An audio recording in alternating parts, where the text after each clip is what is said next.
They're the most merciful.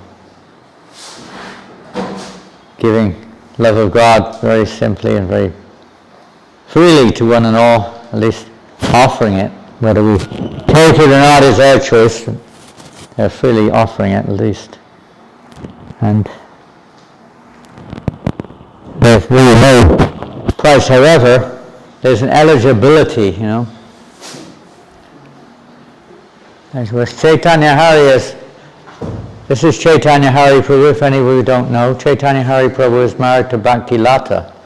And some of you may or may not know who Bhakti Lata is. She's my disciple from Kerala. He's also from Kerala. They're both from Kerala. Disciple of my dear godbrother Bhakti Vikash Maharaj. And he helps to manage the Goshala, nearby the Goshala. He doesn't stay here much. He's mostly in Bahrain and back and forth between India and Bahrain. But he works in Bahrain. Bahrain. You live in Bahrain. He organizes also when was the Kirtan Mela? It's coming, it's in March. Okay, I saw yesterday it was on Dandavats. Yeah, it's coming. Well, that was last year, was it? That was last year. That was last year. They put it on. So he helps to organize the Bahrain Kirtan Mela. And he helps with the Dubai Kirtan Mela also. And you may have seen him if you were in the Kirtan Mela here. He was quite active here also, especially with Lokanath Maharaj. Yeah. Did you? Yeah, you saw him there then. He was next to Lokanath Maharaj. The company is always there to help the Kirtanias set things up and any need. He's there.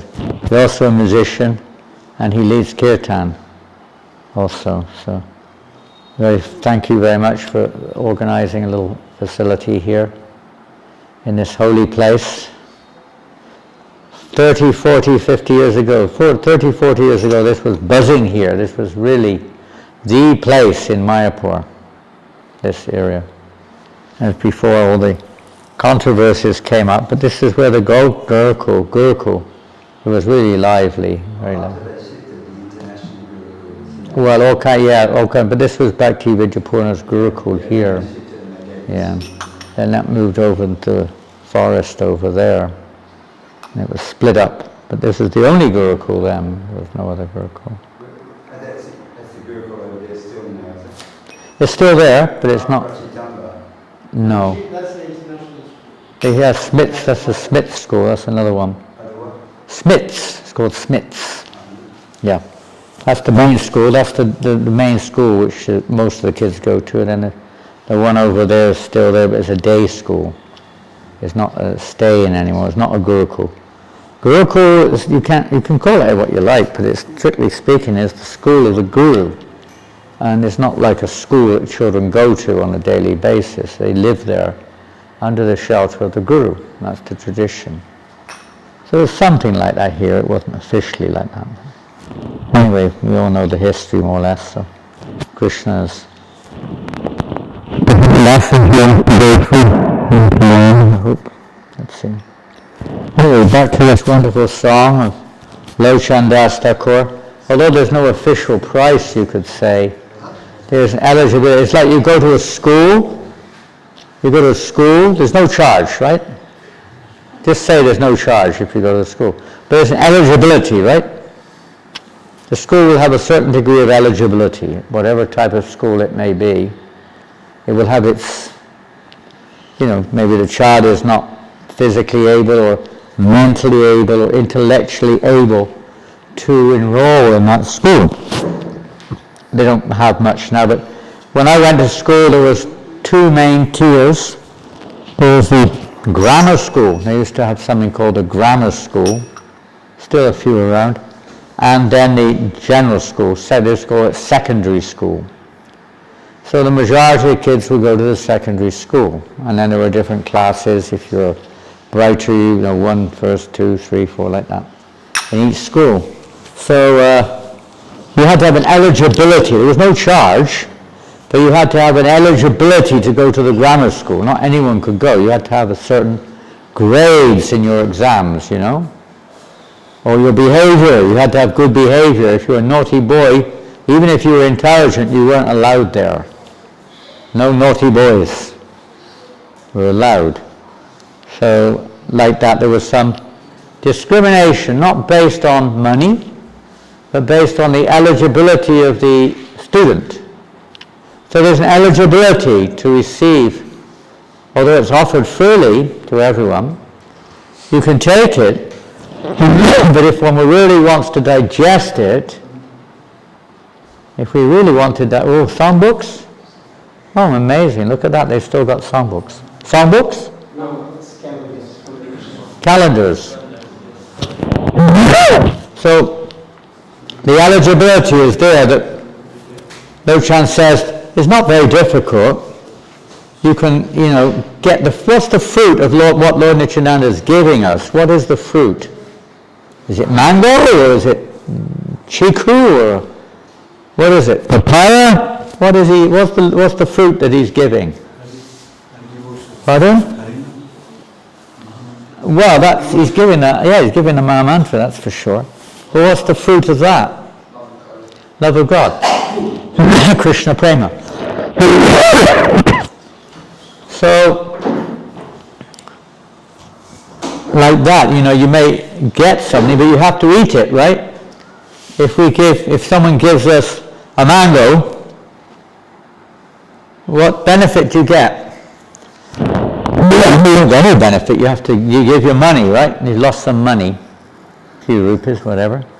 And you've got a mango. What are you going to do with the mango? You could throw it at somebody. It's not going to hurt them. Not very much, anyway. What's the benefit of the mango? What's the purpose of the mango? Huh? Nourish. Eat it, and hopefully, this is a mango, it's a proper mango. Hopefully there's some flesh in there, some fruit, right? Sometimes there's not much. A big seed, thick skin, and very little fruit, Kali Yuga. But you hope to get the fruit, right? You don't buy it for the seed, unless maybe if you can grow it, I suppose you could plant it. You certainly don't buy it for the skin, do you? Not normally. You can make pickles. Mango skin you can use for pickles. But generally you buy it for the fruit, the sweet fruit, isn't it? What do you think, Kalia? Yes, well, You're from Australia, it may be the other way around there, I don't know. They have mangoes. Huh? Yeah, you want the fruit from the mango, and you don't eat the seed normally, you may suck it. But what if you can't digest it? Is it much use? The taste is there. You enjoy the taste. Okay, some taste. But you don't necessarily get nourishment. In fact, you may lose energy if you can't digest it. So you have to digest it. So you have to, in a sense, there's an eligibility there. So similarly with the gift that Lord Nityananda is giving freely, Lord Chaitanya, Lord Nityananda. What is the eligibility? He sings Vishaya Charya Say Rasi Majya. If we want to really get a taste for the holy name, then Vishaya Charya, we have to be free of Vishaya. What is Vishaya? It means sense gratification. You have to be free of that desire. The thought may come, of course it does. But free of the desire to embrace that object of the senses. That's quite a tall order, really. It's quite a high eligibility in one sense. But by the mercy of Lord Chaitanya, if we want it, and his followers, then one can also be free from that. Free from the cycle of birth and death. I'm not sure if it's dust in the air or it's just suddenly I've started coughing. I don't know why.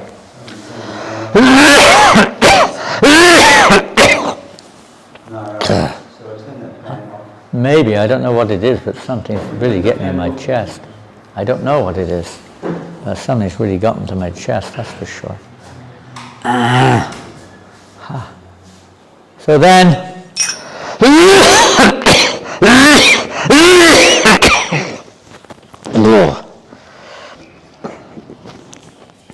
to free us from the cycle of birth and death. unfortunately, Lochan Das Thakur laments that he's still attached to sense gratification. And therefore, Yamaraj is he's punishing us.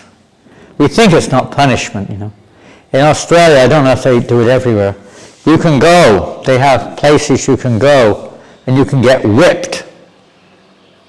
You know that, Karya? Oh yeah. One devotee he kind of didn't leave, I don't know why, but he was going to one of these places where they literally, they whip you. Yeah, you have to pay for it. What is whip? Yeah, it's a kind of whip. Yeah. They pay for that? You have to pay for it, getting whipped. Yeah. It's a kind of I don't know what it is. It's kind of taking something out on yourself, or what is it, But material life can be seen a little bit like that. We continually pay money, spend money, and work hard to get money, and then we spend it, and in one sense we're getting whipped. You know what I mean? Being bashed around by the material energies, isn't it? Suffering, disappointments, isn't it? Maybe you get caught in some arrest or something, you get punished again within the punishment. It never ends. It's like being whipped. But that's the material world. And we put all our energy into it and we think it's very nice. It's very nice. Whip me more. Thank you, Maya. Give me another whipping. Well, which whipping would you like? A different kind of whipping? I've got an iron whip, or I've got a cloth whip, or which type of whip do you want? And, but we think it's nice, what a relief. You get a break from the whipping for a while. Oh, the whipping's not so heavy. And you think, very nice. Wow. Very nice. Like that. So, Yamaraj. And then finally you whip so much you die. You have to leave your body, right? Isn't it? I guess people still die. They haven't stopped it yet. And they won't be able to stop it either. It's the nature of this world. You can't stop the characteristic of this world of birth and death. Martya Loka. The world of death. That's what it's all about, really. Live a few years and die. Not very optimistic, are we? Sounds miserable, doesn't it? When you're young, you don't really think about it probably as much. Usually when people get older, they start to realize it's a reality that's probably not very far away. You don't know when it's going to come. Nobody knows. Lord Chaitanya also says we have no taste, we have no attraction. I have no attraction for this process. And so therefore we become victims of Yamaraj. Oh. So anyway, this lovely song by Lochan Das Thakur, he is appealing to us all to take the mercy of Lord Chaitanya and Lord Nityananda. It's a very simple process, just singing and dancing. Don't think you can't attain the perfection by this process. But at the same time we have to take advantage of it, we have to hold on to it. We were reading this morning from a book, Hare Krishna Prabhu, of Tamal Krishna Goswami, his first book maybe, it's called Servant of the Servant. Some of you have seen it. Have you read that one? Yes, ma'am. Long time ago probably, it's a very old book. One of the early ones, a small book, Servant of the Servant. Have you seen that? You must have it at home, your father, grandfather. Are you also Tamal Krishna Maharaj's disciple? No. But mostly their family are Tamal Krishna Maharaj disciples from Fiji. And that book very nicely, and he was, of course it was written many years ago, maybe 30 years, I don't know, long time ago. It was still quite fresh in the mind, but he was just recollecting being with Prabhupada, and he was with Shamsundar and Prabhupada, they were together. And how Prabhupada used to give him so much service, it's like there wasn't a spare second in the 24 hours, round the clock, literally. But he had to sleep, but not as much as they probably wanted. And Prabhupada was doing this. He realized that Prabhupada, reason was, and Prabhupada often mentioned this phrase, idle mind is the devil's workshop. You've heard that before? Idle mind is the devil's workshop. What it means is that the mind, we wander, it goes off into into the wilderness somewhere, starts thinking about other things, Maya, starts thinking of different aspects of Maya. So he said, we never had time to think. We never had time to think. Prabhupada kept us so busy we had no time to think. There was no time to think of sense gratification, literally. Which you could always make time if you really want to, I suppose. But if life was so busy, there was no time to think of it, basically. I mean, ultimately, we have to go a bit beyond that stage, no doubt, but that was the stage, beginning stages, you could say. No time to even think of it. There's a secret of devotional service to be engaged. Quite a few times Prabhupada was asked, how can we please you, Srila Prabhupada? Obviously Prabhupada answered that in different places with different devotees differently. But you'll see a very common answer, a general answer really you could say, which applies to all time, place and circumstance, no matter what you're doing. Prabhupada said, just keep engaged in devotional service 24 hours a day. That's all. Whatever you're doing, but try to see it in line of devotional service somehow or another. And that's the secret. But I've also said, or wrote rather, that the best way to control the wild mind is to be thinking of how to spread Krishna consciousness, how to actually push the movement forward. We're not big men, we're little fellas, but some little way, like the little spider during Ram Leela, is pushing dust in the ocean. As far as Lord Ram is concerned, that was equal with Hanuman's throwing mountains. It's not a quantitative thing, it's a matter of, offering what we have got, so to speak, for that purpose. So whatever it is, but to control the senses, try to utilize them in Krishna's service. And by the mercy of Krishna and the mercy of the devotees, then we may become free of this inclination towards material. And it's not just gross, but it's subtle. Probably the subtle one is more common and more difficult to detect. Our pride, our envy, and so on and so forth. Desire basically to be recognized, to get our own way, and so on and so forth. They're not so easy to deal with. It's essential, therefore we have to, that's why daily worship and activities like that are so important, to keep offering it to Krishna. Putting Krishna in the center, not me.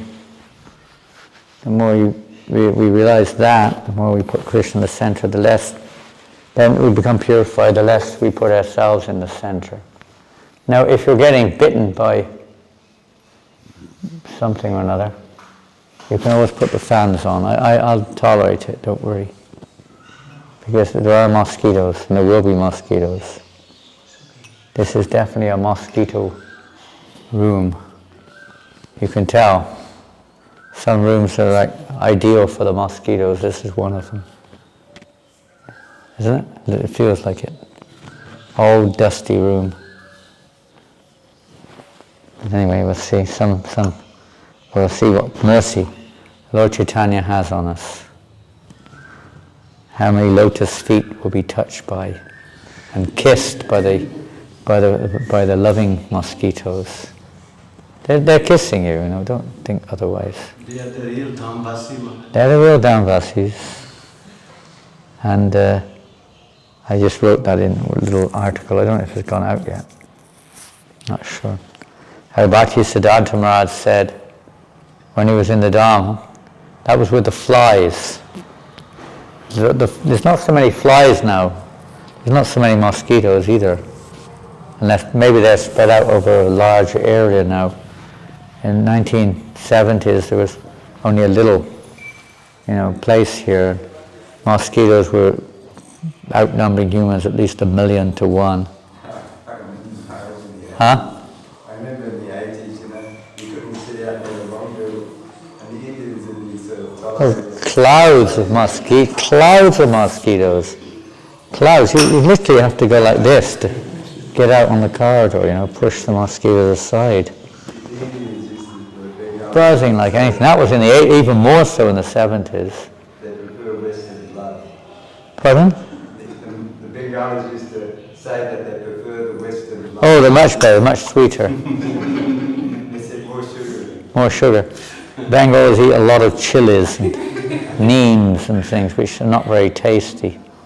But the Westerners, they all come in, eating all this cream and sugar and cheese and wheat and all these sweet things, Very tasty.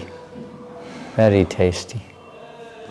Yeah, they would always go for the Westerners, that's for sure. Anyway, I apologize. There's 2 shifts, and then when the sun's risen a little bit, the mosquitoes disappear from the scene. And the flies come in. You don't see so many now. Hordes of flies. Hordes of them. Flies everywhere. No, I think by the 80s they were going down in numbers. Coming from Ego to Cool is quite a contrast. Huh? Coming from Ego to Cool is quite a contrast. They have a lot of flies there, don't they? Flies, You have the nasty flies there. You have the horse flies, right? The big ones. not so much. No? Oh, they're nasty things. Some seasons not so bad. Ooh, they bite you like nobody bites you. And maybe a bit more tropical, I think, horse flies. We do get them. They're called March flies. Uh-huh. They come down. Yeah. Anyway, the fly season. The fly shift. The fly shift. The mozzie shift and then the fly shift. So it was a fly shift, and they're all buzzing around Bhakti Siddhanta Maharaj. They can be quite annoying. Prabhupada also talked about, we heard his lecture the other day, how flies, they can be one of the annoying elements. I don't know what they're doing. They kind of zoom around you in the day, You try to take rest sometimes, and the fly just keeps coming, boom, boom, boom, boom. You can't get rid of the things, They're harder to get rid of than the mosquitoes. They're very persistent. Anyway, it's fly season, so Bhakti Siddhanta Maharaj's disciples were trying to keep them away, flicking them away, this way and that way. You weren't killing them. The West, you kill them. They flick them away. And Bhakti Siddhanta Maharaj said, no, leave them alone. I am becoming purified by the touch of their lotus feet. They are Dhamvasis. I am an outsider. Just teaching us a lesson, not that we should imitate, but they're not ordinary mosquitoes or ordinary flies. Hare Krishna. Who's playing Mridanga?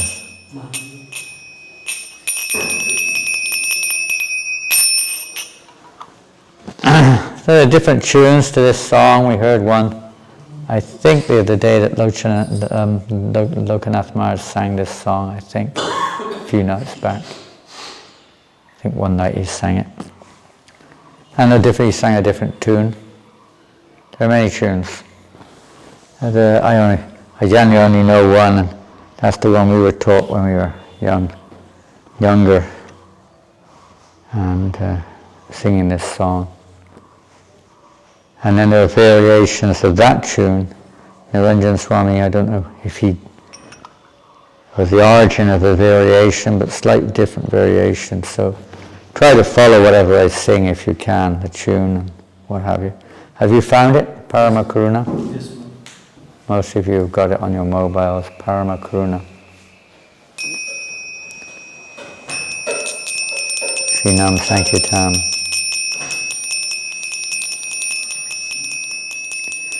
Go Nityananda Daya.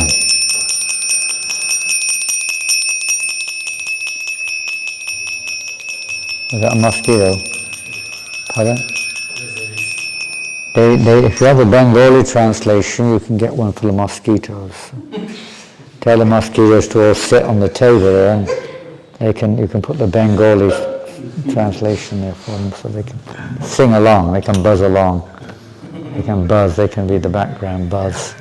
Is this purifying you? They let us speak? Huh? Is this purifying you? What's purifying? Mosquitoes. Yes, I say. But they might want to sing, but they can't read the English. They only speak Bengali.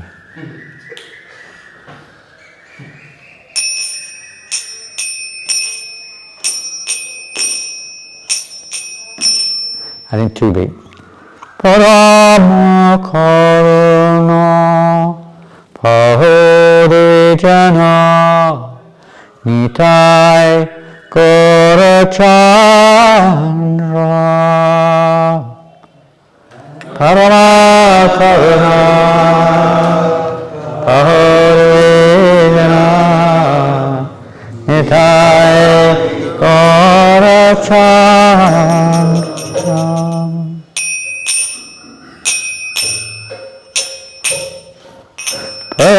Paramakaro Mahodaya Nitai Gorachandra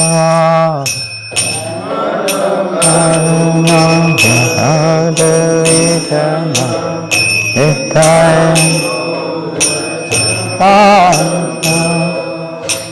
Sabhavata Shadashivamani Kevalandakanga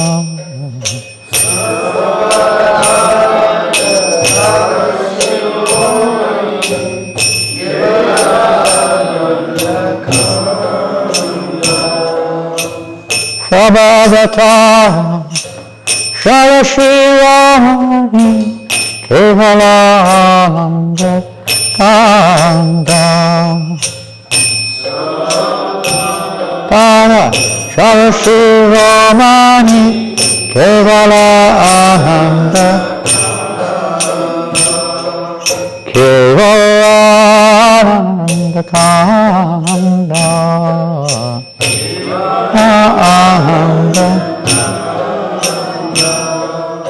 Bajo Bajo Bhai Bajo Bajo Bhai Chaitanya Nitai Sudhira Vishwasa Kore Bajo Bajo Bhai Chaitanya Nitai Sudhira Vishwasa Kore Bajo Bajo Bhai Chaitanya Nitai Sudhira Vishwasa Kare Chaitanya Nitai Sudhira Vishwasa Ishaya Chariya Shirase Maji Nikibolo Hori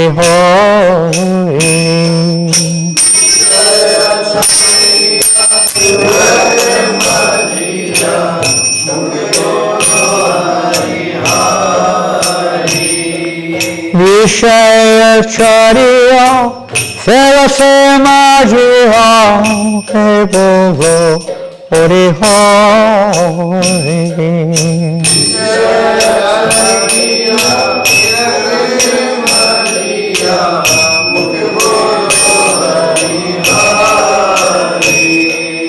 Mukhe bolo Hori Hori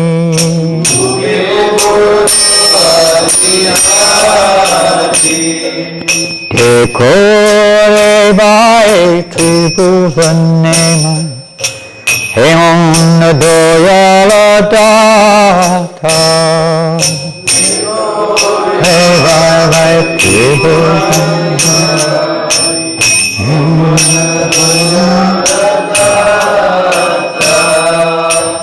করে বার ত্রিভুবনে নাই এমন দয়াল দাতা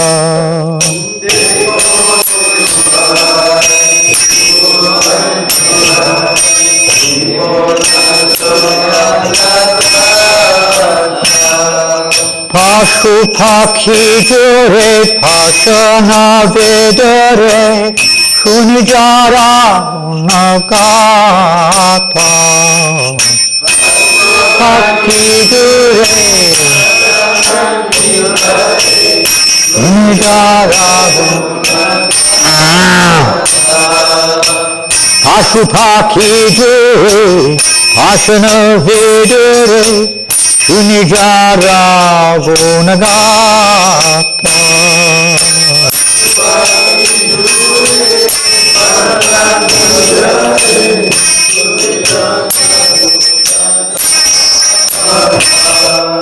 সংসারে মাতিও রইলে পরে এখানে নাহিল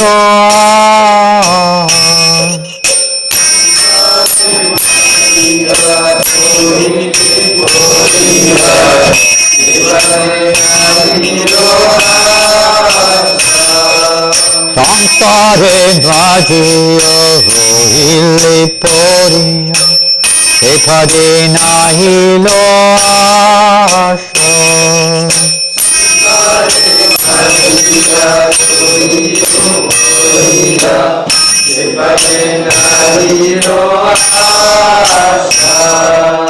আপনা কর্ম পুঞ্জয়ে সমানা কয়লাচান দাসা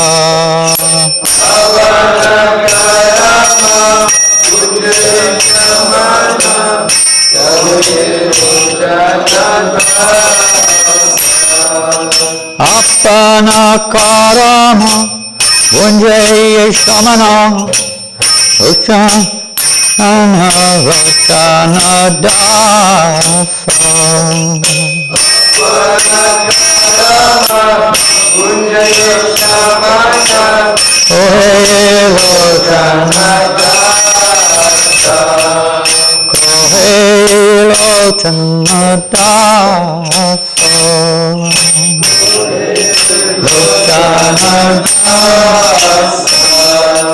Parama karuna pahudeganam Nitai Gaur Chandra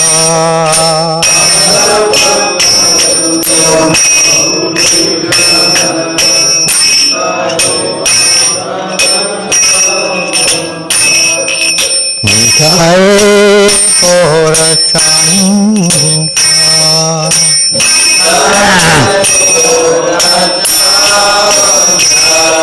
Nitai Gaur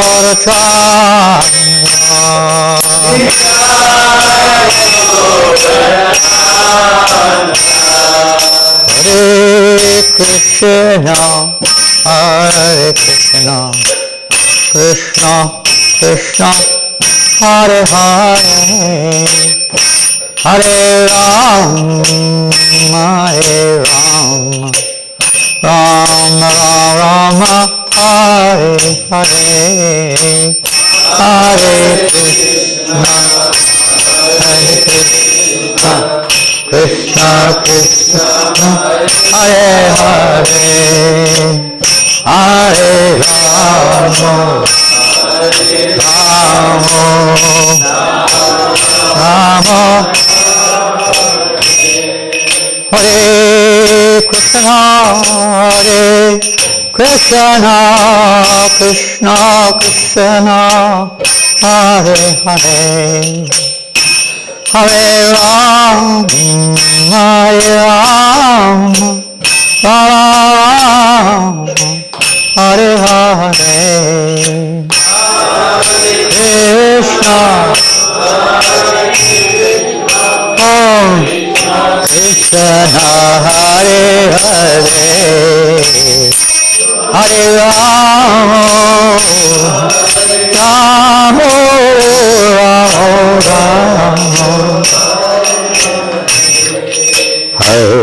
Krishna, Krishna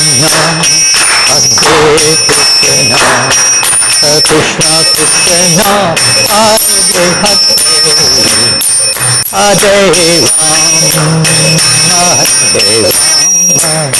Hare Rama, Rama, Hare Hare, Hare Krishna, Krishna Krishna, Hare Hare, Hare Rama, Hare Rama,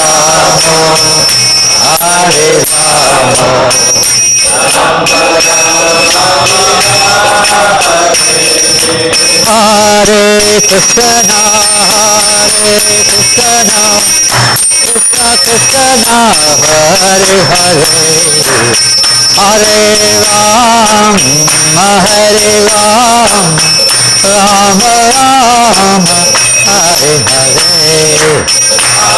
Hare Krishna, Krishna Krishna, Hare Hare, Hare Rama, Krishna Krishna, Hare Hare, Hare Rama, Rama Rama, Hare Hare, Hare Krishna, Krishna Krishna, Hare Hare, Hare Rama, Hare Krishna, Krishna Hare Hare, Hare Rama, Rama Rama, Hare Hare, Hare Krishna, Krishna Krishna, Hare Hare,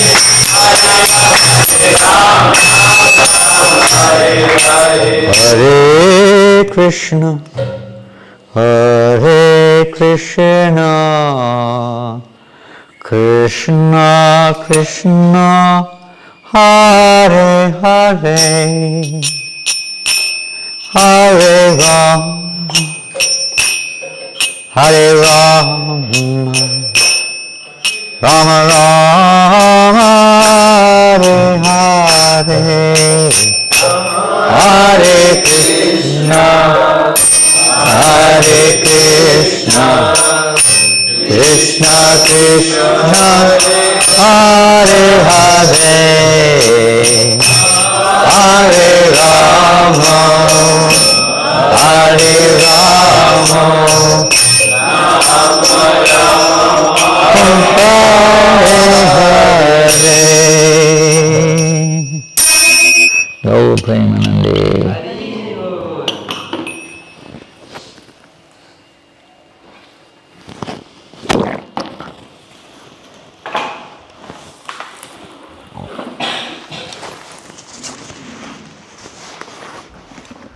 And a read from Lochandas Thakur's Chaitanya Mangala. You may have it, you may have read it, I don't know. But you probably have Chaitanya Charitamrita at home. Maybe you have Chaitanya Bhagavat, I don't know. Chaitanya Charitamrita Srila Prabhupada personally translated and commented upon. Nectarine, he described it as the nectarine of his life. Practically said it was Bhakti Siddhanta Maharaj's favorite scripture. But Bhakti Siddhanta Maharaj also very much adored Chaitanya Bhagavat. Chaitanya Charitamrita is compiled by Krishnadas Kaviraj Goswami, who basically heard from Raghunath Das Goswami, who was accompanying Lord Chaitanya in Puri for much of the time he was there, plus being the personal secretary or assistant to Srup Damodar Goswami, Lord Chaitanya's most confidential associate. He heard from him.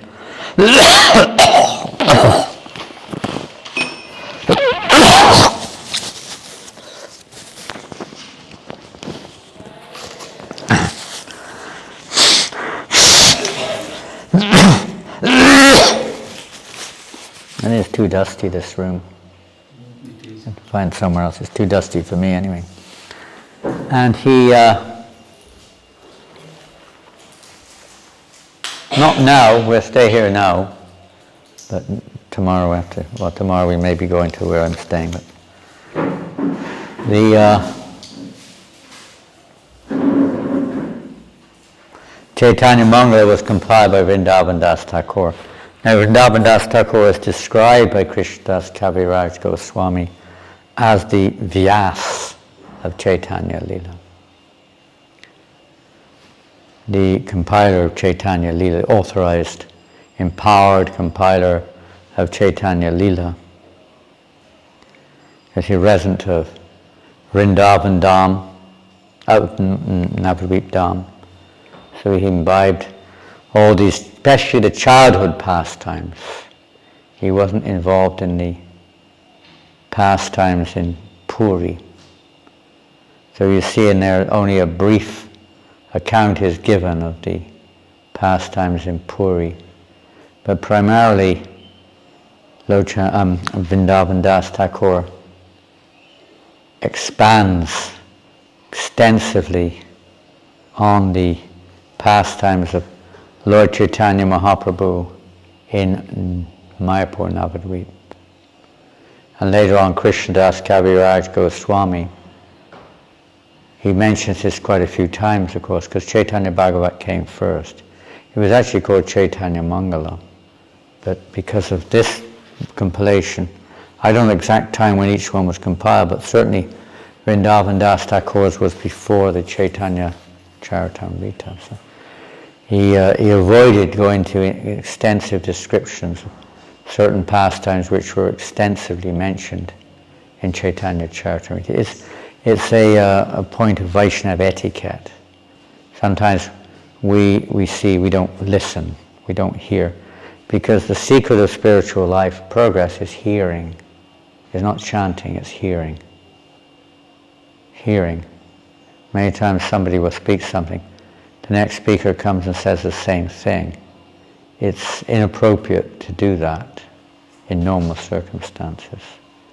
So Kaviraj Goswami did not want, he would briefly mention, but not going into detail, because considered his superior has already explained it. Who am I to, again, say you can repeat in different situations, but not in the same one. So his Chaitanya Bhagavat was extensively commented upon by Bhakti Siddhanta Maharaj. If you ever get the time as you grow older or whatever, to read that, it's amazing, amazing commentaries. Have you read Chaitanya Bhagavat with Bhakti Siddhanta Maharaj's commentary? No. It's about a 6 or 7 volume series. Beautiful commentaries. So if you have the chance, have a look at it. It's available in English. Very nicely done. And Chaitanya Mangala is probably the least of the primary 3. There are others too, Chaitanya Chandramrita and a few others, which are authorized on Lord Chaitanya's appearance and pastimes. But this one is probably not read so much, although it's very sweet. And we were reading it this morning. I was reading with a devotee, and expressing the different moods. You'll see each one has a different mood. It's like in the spiritual world, Krishna's one, but he's many at the same time. Same person, but he reveals a different aspect of his personality to individuals. We're the same thing. I mean, in our lives, if you're a married man or woman, and you also have a job, and you also have some social life, the people at work will know you in one way, always a very efficient worker, always on time, doesn't speak much, just does the work and goes home. But at home, if you ask the children to speak about your mother or father, they'll see them differently, isn't it? Oh, they're really, my mother's so tight, she doesn't give me anything I want, and father's so disciplined, Oh, I like my dad, he gives me whatever I want. I don't like my mum, she's always very strict with me. And then as you grow older, you'll see it differently again.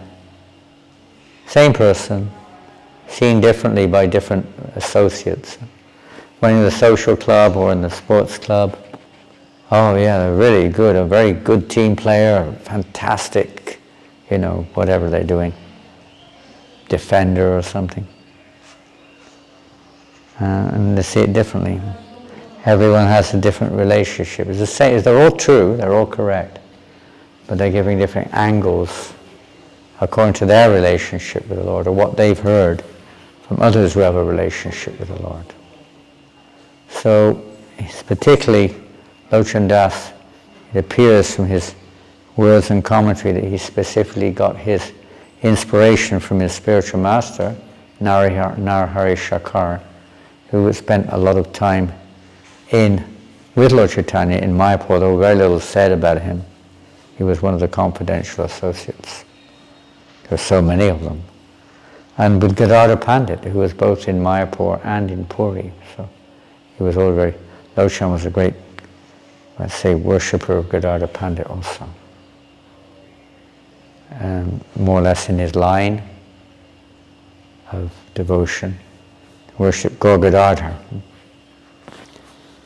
So we're going to carry on reading where we left off from this Chaitanya Mangala. Lord Chaitanya Mahaprabhu this is called the Madhyakand of this book.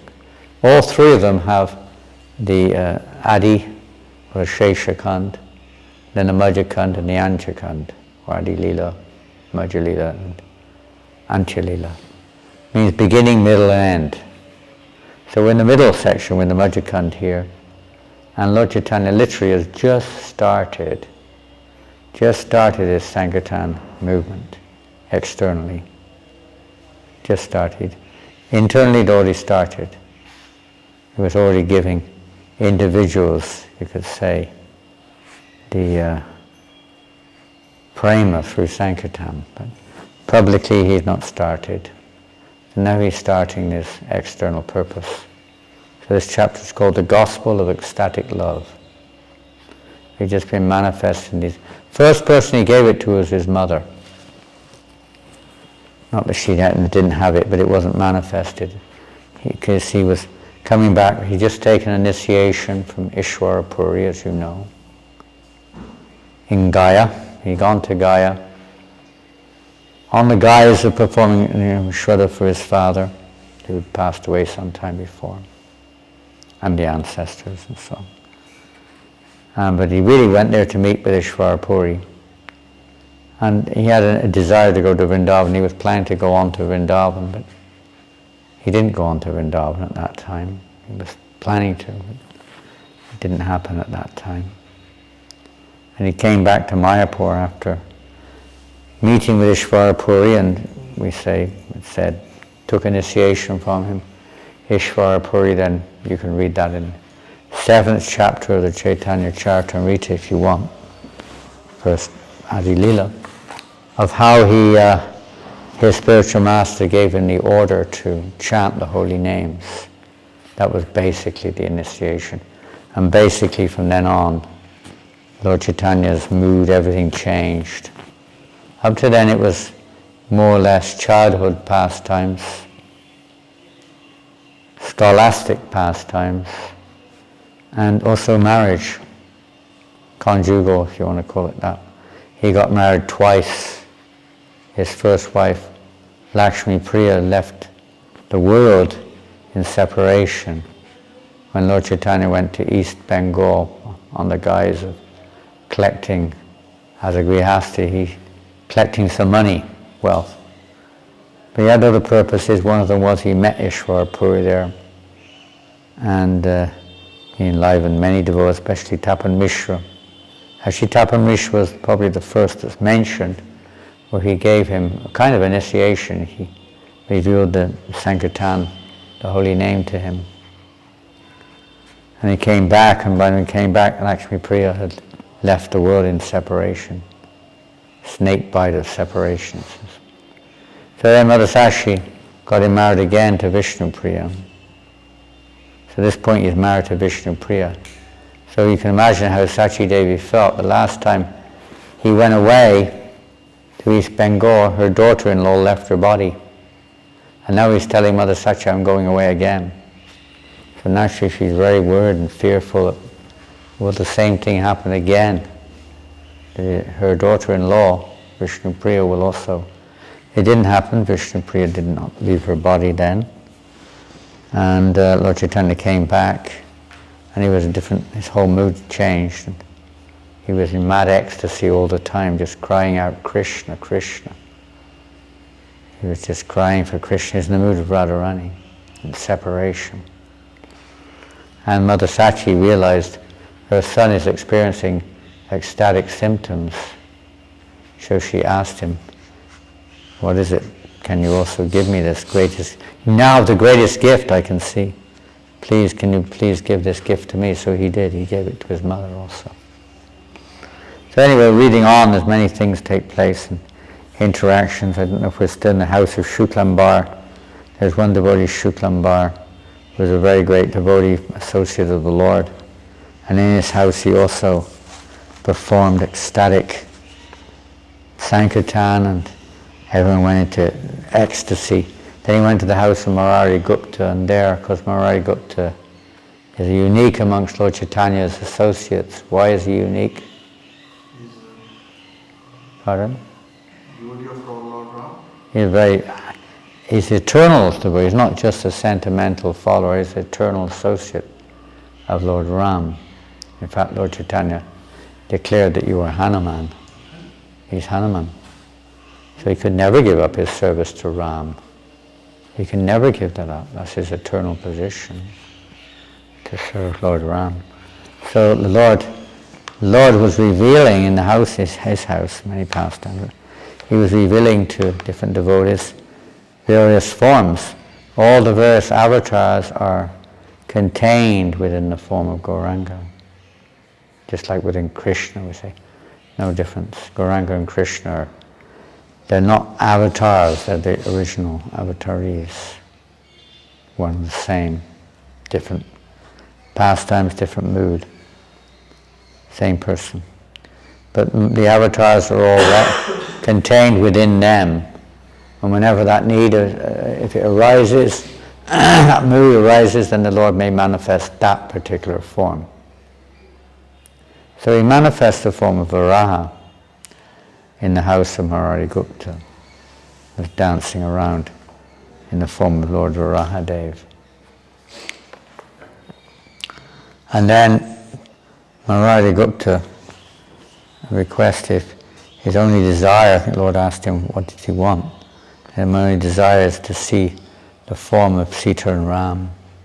Can you please show me? So then the Lord immediately showed in that form, very darkish green form. It's again like Krishna's darkish blue, but you can't really compare it to what we envision as a darkish blue or darkish green color.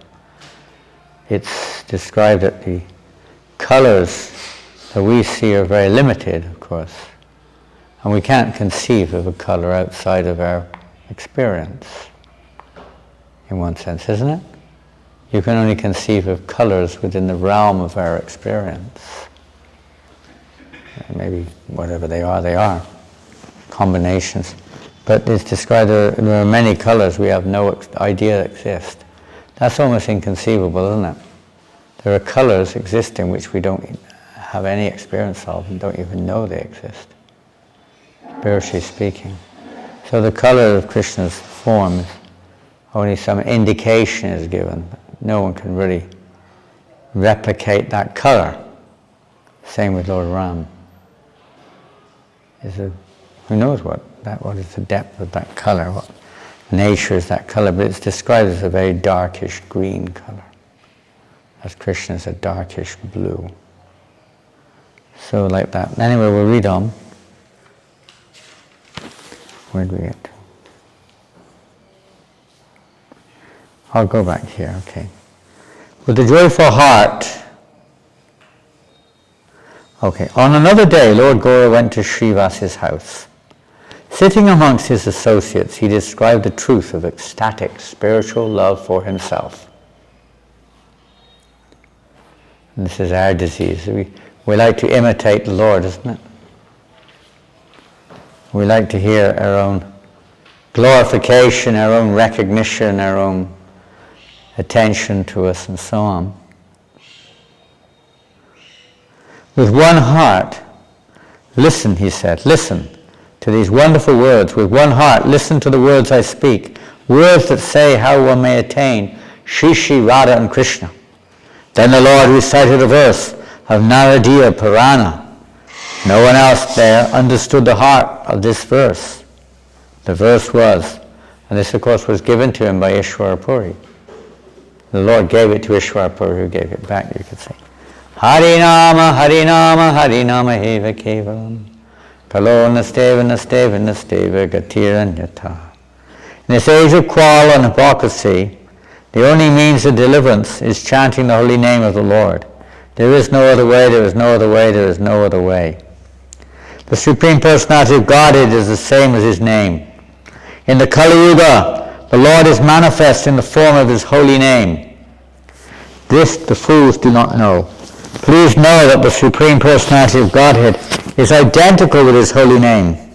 That truth is shown in this verse by the word Kevalam. In this verse, we asked 3 times refutes the idea that the Lord is different from his name. To emphasize this truth to the misled sinners, 3 times he repeats it. By Lord Hari's holy name alone, one attains liberation. Here please know that the word Kevalam means liberation. The holy name here refers even to Namadas, the dim light of the holy name. Even by Namadas, one attains liberation. This all the scriptures teach. By Namadas, one attains liberation. These truthful words the scriptures speak. When the holy name itself rises, then one attains ecstatic spiritual love. This the Puranas affirm. There's a quote, I don't know where it's from. To teach the demigod worshippers, there is no other way. This truth is 3 times stated in this verse. Chanting the holy name of Lord Hari is the same as meditating on Lord Krishna, surrounded by his cows, gopas, and gopi associates. Please know that the holy name contains all the truths of the Vedas. Wrapped in the ecstasy of Lord Varaha, Lord Gora spoke these words. Then filled with ecstatic spiritual love, he danced in Nam Sankirtan, chanting the holy names. I wonder why he's manifesting this form of Lord Varaha. It doesn't seem to directly be part of the, Gaur Leela, Any idea? I have an idea, but I don't know if it's what the real reason is. Anyone? This is the 2nd time it's coming up here again in the house of Srivas. He did that in Marai Gupta's house. Is that during the Prakas? No, not, well, if it hasn't come up yet. I don't know what's coming next either. I'm reading this, not for the first time, but the first time for years and years on end, so I can't remember what's coming next. But it might be, but that would be to reciprocate, of course, with his devotees. But here it said those who like to see him in that way or want to be convinced that he's the Supreme Lord, those who have already been convinced. It says, wrapped in the ecstasy of Lord Varaha, Lord Gora spoke these words, which we just heard, which again don't sound particularly like Lord Varaha's, let's say, pastimes. Chanting the holy name of Lord Hari is the same as meditating on Lord Krishna surrounded by his cows, gopas and gopi associates. Lord Chaitanya in the ecstasy of Lord Varaha. I think before this there was some episode where somebody was questioning whether Chaitanya Mahaprabhu was the Supreme Personality of God and therefore he had to... It's not mentioned here. I mean Chaitanya Bhagavat. Yeah, no, but that's another incident. This is, you see, they're getting different angles. Maybe they weren't even present. Depends. But in this particular case, he's just now starting his external purpose for his coming. Just now. He's just beginning now. Yet there's no mention of going out into public yet. It's just still within the core. So what does Lord Varaha do with his tusks? He lifts up the earth out of the nether regions, the lower regions of the universe. So in one sense, I mean, as I say, this is just a meditation, it's not a statement of fact, but that he's now lifting up the earth with the external execution of Nam Sankirtan out of the darkness of ignorance.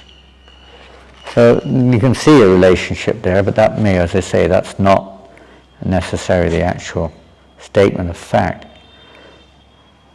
Wrapped in the ecstasy of Lord Viraha, Lord Gora spoke these words. Then, filled with ecstatic spiritual love, he danced in Nam Sankirtan, chanting the holy names.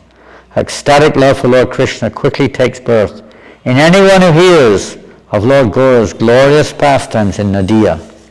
Holding a straw between my teeth, I, Lochan Das, declare, Lord Gora's feet are my only treasure. I have no other. Shining like a full moon in Navadvip, Lord Gora always manifested a flooding nectar stream of ecstatic love. The devotees became like chakora birds, always drinking the nectar effulgence of the moons of his feet. With limitless mercy, the Lord revealed the truth of ecstatic spiritual love. Please hear the wonderful story of the Lord's pastimes on another day. The Lord was sitting in his home, his effulgent form more glorious than the forms of 10 million Kamadevas. His neck was like a lion's neck, or like a conch shell. His eyes were like lotus flowers. In a deep voice, like rumbling clouds, he said, Why do I see men with 4, 5, and 6 faces in my house? You'd probably be shocked if you saw men coming in with 4, 5, or 6 faces. Isn't it? The Lord is just asking why. My heart is filled with wonder to see them. Staring at the Lord's side and hearing these words, Srinivas Pandit gave the reply, All the demigods have come to see you. The beings with 4, 5, and 6 faces are Lord Brahma and the demigods. You are an ocean of ecstatic spiritual love. Your form is a great treasure of ecstatic spiritual love. All the demigods have come to beg from you a gift of that treasure of ecstatic spiritual love. Lord Mahaprabhu sat on a glittering throne. On one devotee's body he rested his body. Another devotee was at his feet. Falling down before his feet, Srinivas and the other devotees wept and said, the terms Srivas and Srinivas are interchangeable here. We normally think of Srinivas as a different person, but here in Chaitanya Lila, they're not the same person. When you see Srinivas mentioned, it generally refers to Srivas Pandit, generally. Srinivas and the other devotees wept and said, We would ask of you a boon, O Master of the highest limit of mercy. Please give us the nectar honey of love for your lotus feet. In a voice like a thundering cloud, Lord Vishwambar said, Everyone, lick up that nectar honey. I give you the mercy of ecstatic spiritual love. At that time all the demigods attained ecstatic spiritual love.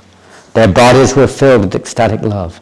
They were struck with wonder, calling out, Oh, Hare Govinda! The demigods danced. Seeing this, the Vaishnavas became joyful at heart. The demigods and goddesses danced. Tears flowed from their eyes. The hairs of their bodies stood erect. They perspired. They were tossed by waves of ecstatic spiritual love. One moment they rolled on the ground and fell before the Lord's feet. Another moment they called at the top of their voices, Haribo! And danced. Another moment they offered prayers to Lord Gaura Govinda. Another moment they fell like sticks before the Lord's feet. Another moment the demigods placed their heads at the Lord's feet and begged, Please keep your feet in our hearts. Again and again the Lord replied, So be it. The demigods became filled with the treasure of ecstatic spiritual love. Having attained the treasure of ecstatic spiritual love, the demigods departed for their own abodes.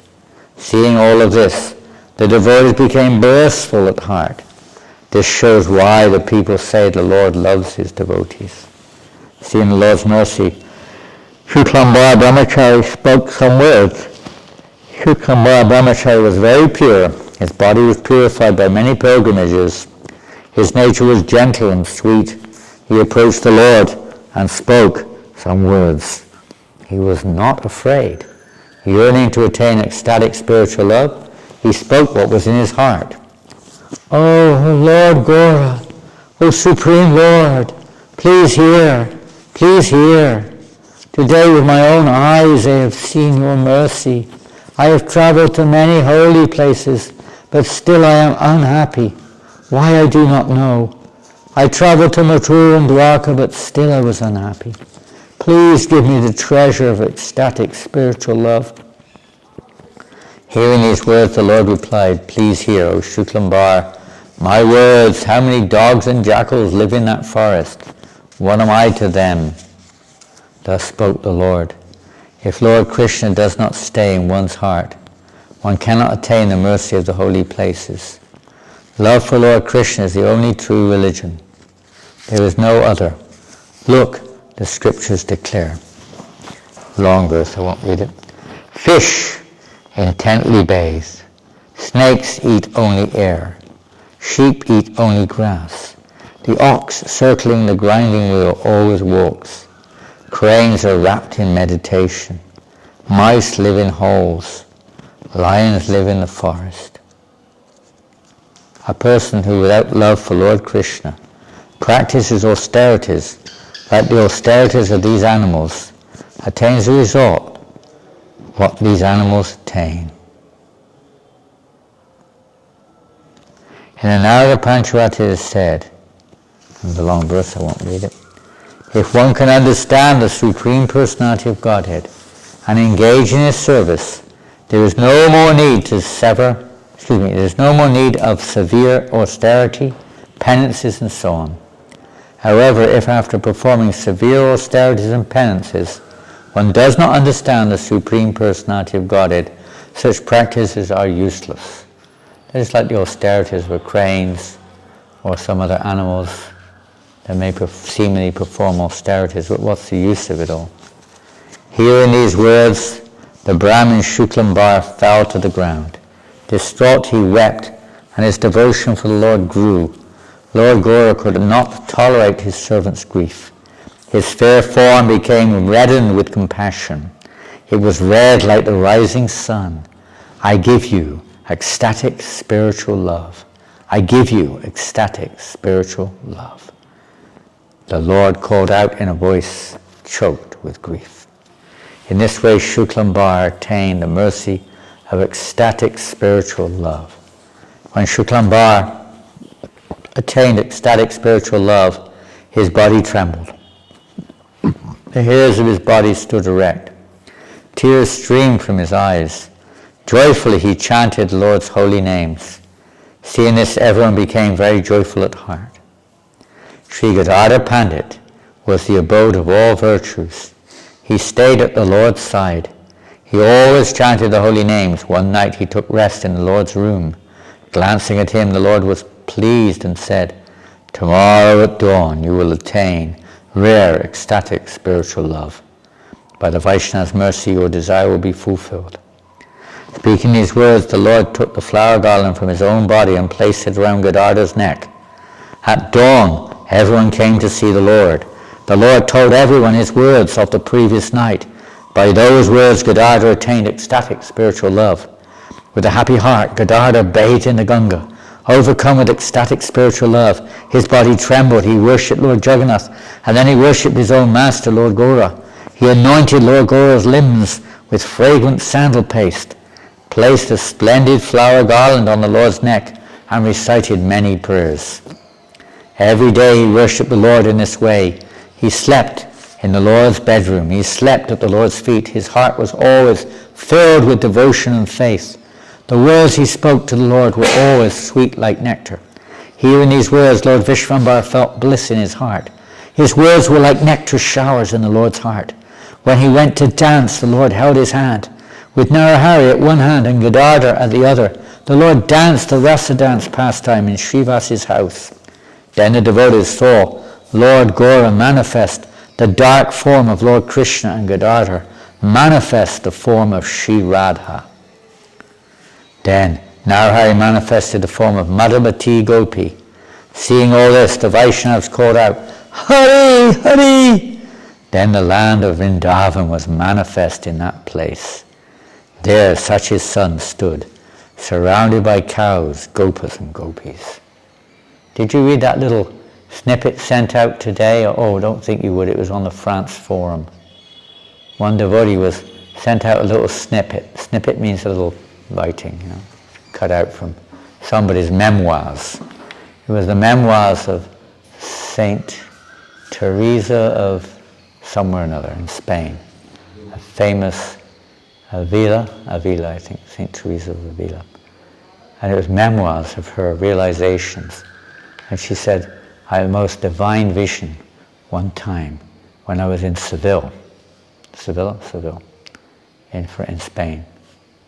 Suddenly, she was on her own, deeply absorbed in her meditation, whatever. Suddenly she saw this beautiful form. This is written there.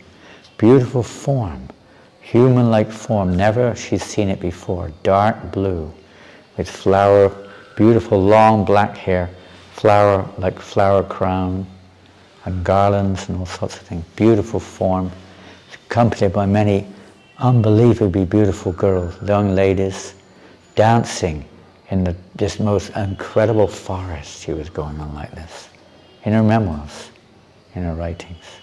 It was almost like she was getting a vision of Krishna in Vrindavan. Who was saying this? Saint Teresa of Avila. I think the one of Avila, there's two of them famous. And it's in her memoirs. He said it just gave her a little glimpse. In the Bible there's something called the Song of Songs or something, I think it's by David, describing the beautiful form of Godhead. She realized this was the Supreme Person. He said he's the most beautiful form you can ever imagine existing. She was going on like this. Amazing. Sounds like she was actually getting a vision of Krishna. That's what it sounded like.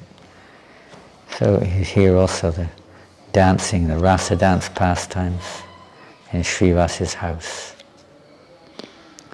His words are like showers of nectar in the Lord's heart. When he went to dance, this is referring to, who's it referring to? Vishwambara. When he went to dance, the Lord held his hand, with Narahari at one hand and Gadadhar at the other. The Lord danced the rasa dance pastimes in Srivas's house. Then the devotees saw Lord Gaura manifest, we read that.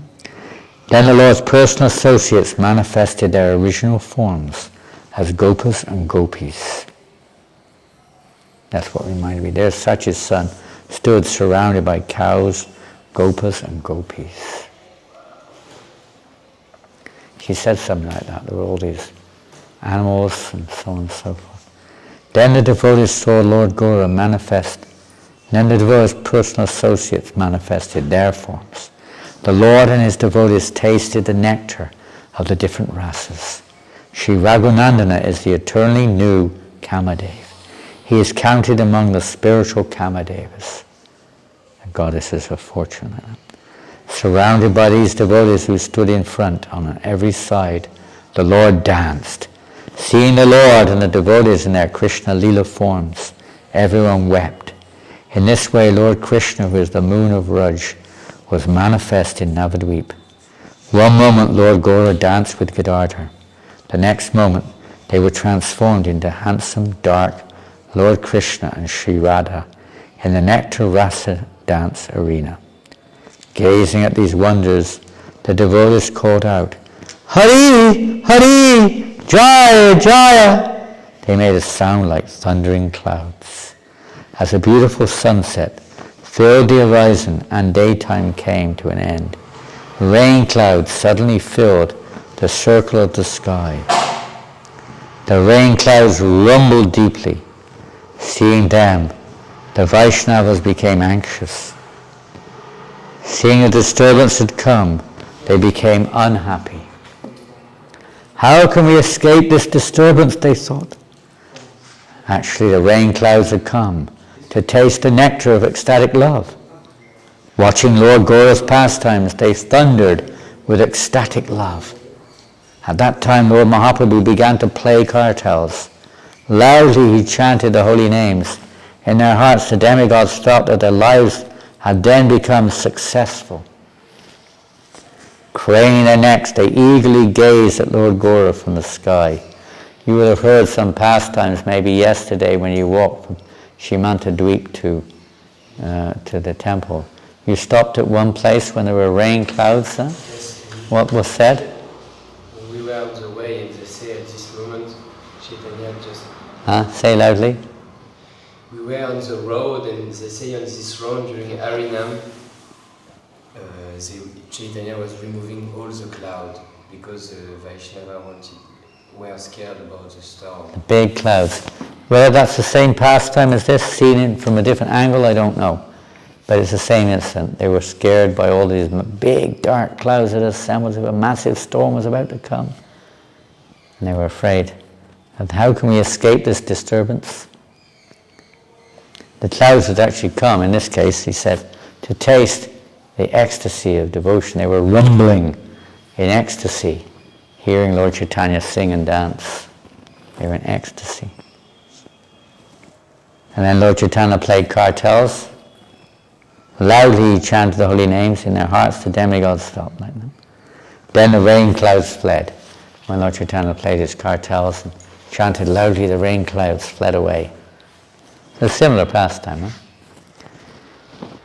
A spotless moon shone in the evening sky as the devotees sang the Lord's glory as Lord Gaura danced, manifesting human-like forms. The clouds came by the Lord's side. They came back again. Following the devotees, they danced. Seeing the clouds dancing. What more can I say of these clouds? Lord Gaura gave ecstatic spiritual love to everyone in the three worlds. Lord Gaura Hari did not consider to whom he should give the gift of love and to whom he should not give it. In the midst of the devotees, the Lord danced, surrounded by everyone. Shachi's son danced. Overcome with love, the great king of dancers danced. The anklets on his lotus feet made a great melodious sound. The saintly brahmanas happily chanted, Jai, Jai! From the sky the demigods eagerly watched. Overcome with ecstatic love, all the devotees danced. What austerities did they perform, in how many births, that they were able to join in these pastimes? I do not know. Somehow they were able to dance with Lord Gaura. Filled with bliss, they had attained the treasure of ecstatic spiritual love. The Lord filled the earth and the sky with his mercy. Hearing all this, Lochan Das is filled with bliss. Lochan Das speaks these words. End of chapter. When you were beginning of the chapter, you said Mother Sachi begged for like a bucket and you gave it to her. Yeah. In Chaitanya Charitamrita, doesn't Huh? it say, in Chaitanya Bhagavad, doesn't it say that when she begged, then he said, no, you're not qualified. Yeah. And then she had to touch the feet of the waiter. Yeah, because she had offended, or Lord Chaitanya considered she'd offended Advaitacharya. I don't know if that's mentioned later on here or not. I have no idea. I don't recollect. But this is another, whether that was part of that pastime and he hasn't mentioned it, I don't know. Like you say, different angles. Different angle. It may have been part of the pastime and this may have been occurred and now he's giving her ecstatic love. It could be. Quite elaborate, isn't it, in the Bhagavad, all the devotees come and beg Lord Chaitanya, please give Mother Sachi. Yeah. And he says, I will not give it. Yeah. Well, the devotees are like that. They did the same thing. What was it? Was it another Mukunda, wasn't it? Who was going to the Mayavadis and so on and so forth. And Lord Chaitanya denied, said, I will not give him my association for 10 million births or something like that. 10 million years or some incredible period of time. All the devotees were, wishing, same with King Prataparudra, all the devotees were coming to Lord Chaitanya, give him your mercy, my Lord. No, no, no. Eventually, when the time was right, then the Lord gives. Even that wasn't quite the same, but that Brahmin who entered in, that young Brahmana who entered into Srivas Thakur's house, determined to see the Lord dancing. The Lord kicked him out. I don't know if his name's mentioned, but he was a young Brahmin. He was living on drinking milk. He was a little proud of his austerities. Lord Chaitanya then chastised him and said, "You think you can see my pastimes just by drinking milk? No way. Tell him, get out of here. Take him out." They threw him out. Not qualified. Still attached to, austerity, so to speak. Thinking you can win Krishna through austerity. You can't do that. It may help us on the path, but that doesn't qualify one at all for pure devotion. But then he yes, why? Because why? I can't remember. Because the Brahmana, he was a young man, he then was thinking, I've been rightly chastised. How fortunate I was for a few moments to see my Lord dance so ecstatically. I'm the most fortunate. He'd had no negative feelings, usually people will fight and struggle if you do that, Why are you throwing me out? And that's, usually. But he had no qualms whatsoever. He felt he was the most blessed to be thrown out of there by the devotees. And somehow or other, by good fortune, he had the opportunity to see the Lord dance for a few moments. And he felt so ecstatic with that opportunity. The Lord, seeing his heart, immediately said, "Now bring him straight back, he's qualified." So he entered into the confidential pastimes of the Lord. I can read that, it was really, really touching. The one thing about Lochan Das, he's a little bit more emotional, I'd say, than other biographies. The pastimes of Mother Sachi, for instance, and her betrothing Gora to, Lakshmi Priya and Vishnu Priya, so extensively explained in details, all the, the pastimes when he was getting married. They're so extensively described in here. It seems like there's some major things, the emotional interactions that were going on are deeply explained. It seems like he had more of an emotional, it wasn't just, factual or not even pastimes, but the feelings of the devotees within, I'm very keen on that he actually spoke a couple of times at night. I think it was Radha Krishna. Pardon? I think there was a devotee called Radha Krishna. Oh no, it was Mini Krishna. He came and spoke on that, and he was telling the pastime of Lord Chaitanya leaving sannyas. Yeah. Mother Sachi, Yeah. Vishnu Priya. Oh. He kept it really short, but it was so touching, Yeah. Everybody got Yeah, that's extensive. I believe in here also that's extensively described. And the deep emotions that they're feeling, not just the external, things that are going on.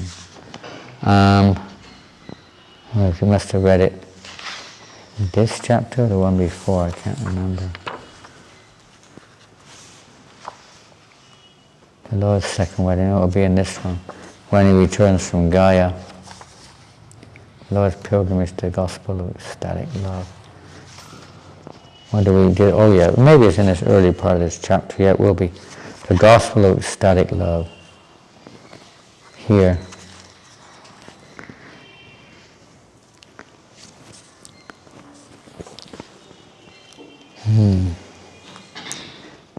Speaking this way, the Lord wept, his weeping like a great rumbling roar.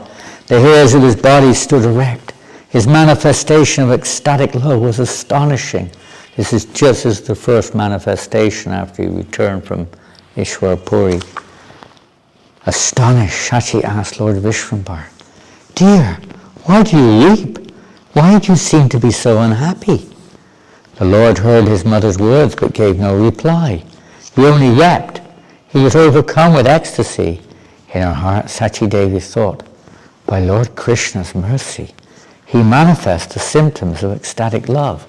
She could perceive that he was actually experiencing ecstatic love. Very fortunate Sachi knew all the truths of spiritual life. Facing her son, she sweetly said, Listen, my dear, my golden son. I see there is something very wonderful, something very rare in all the worlds. Whatever wealth you find in your journeys, you always bring to me. In Gaya, you found a great treasure of ecstatic love for Lord Krishna. a treasure more valuable than priceless jewels, a treasure even the demigods cannot attain. If you truly have kindness in your heart, please give to me that treasure of ecstatic love for Lord Krishna, a love that I fear to look upon. And sometimes we also fear. We almost fear advancing in Krishna consciousness. Not that we can do it just like that, but because it means giving up, letting go. We're very attached and we think we're secure in our body and in our, family, society and friends and what have you. And we're afraid of letting go. Letting go of who we think we are, our concepts, our perception of so-called reality, our position in spiritual so-called circles. We have to let go. You're not, Lord Chaitanya said, Naham Vipo Nachanara Pratina Pivaisha. You're not a Brahmin, you're not a Vaishya, Shudra, Kshatriya, or any of these things, nor Brahmachari, Grihasthana, Prastva, Sannyas.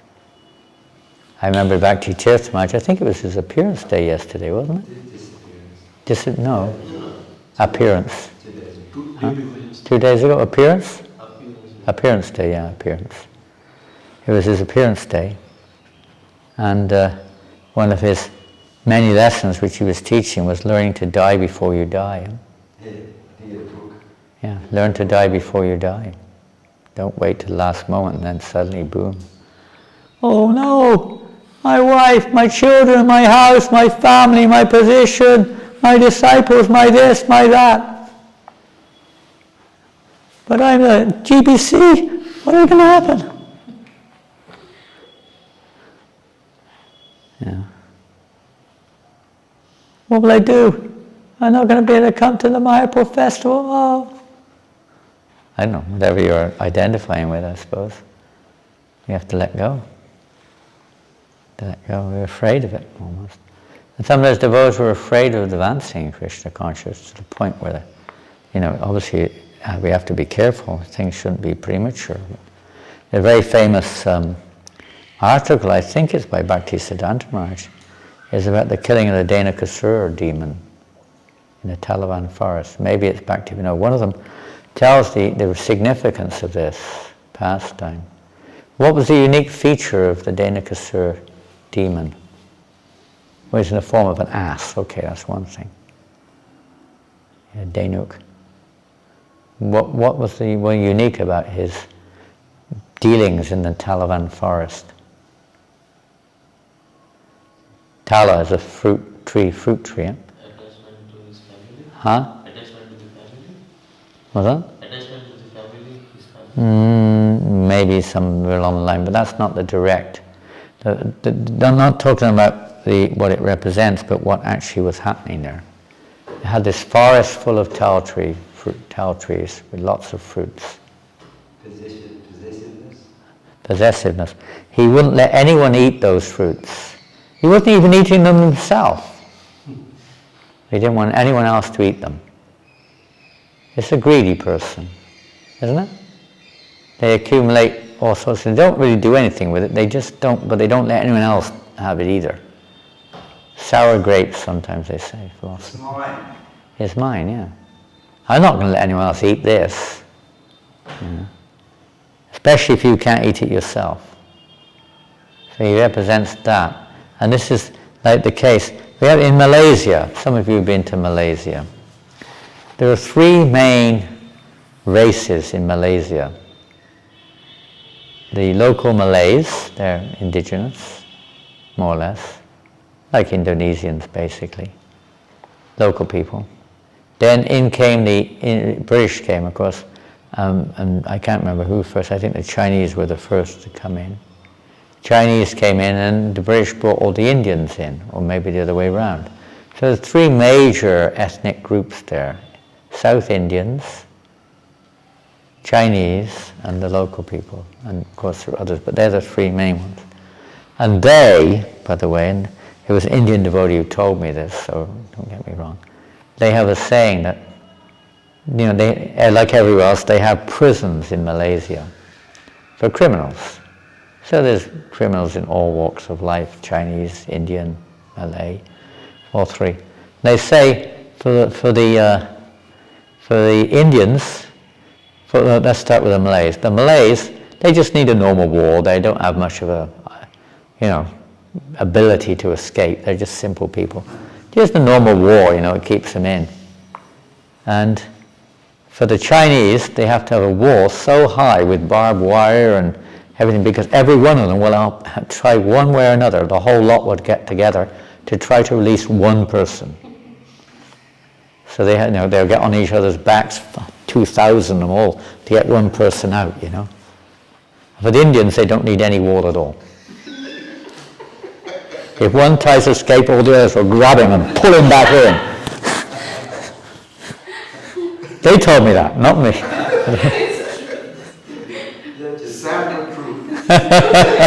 Pull him down, pull him down. Maybe the same. It's a bit like that. So it's like that when someone's dangerous, they're actually advancing in Krishna consciousness, They're actually advancing or something, Pull him down, pull him down. Who do they think they are? They're advancing. I'm older than you. I joined the movement before you. You joined 30 seconds after me. Who are you to advance? Listen to me, I'm older than you.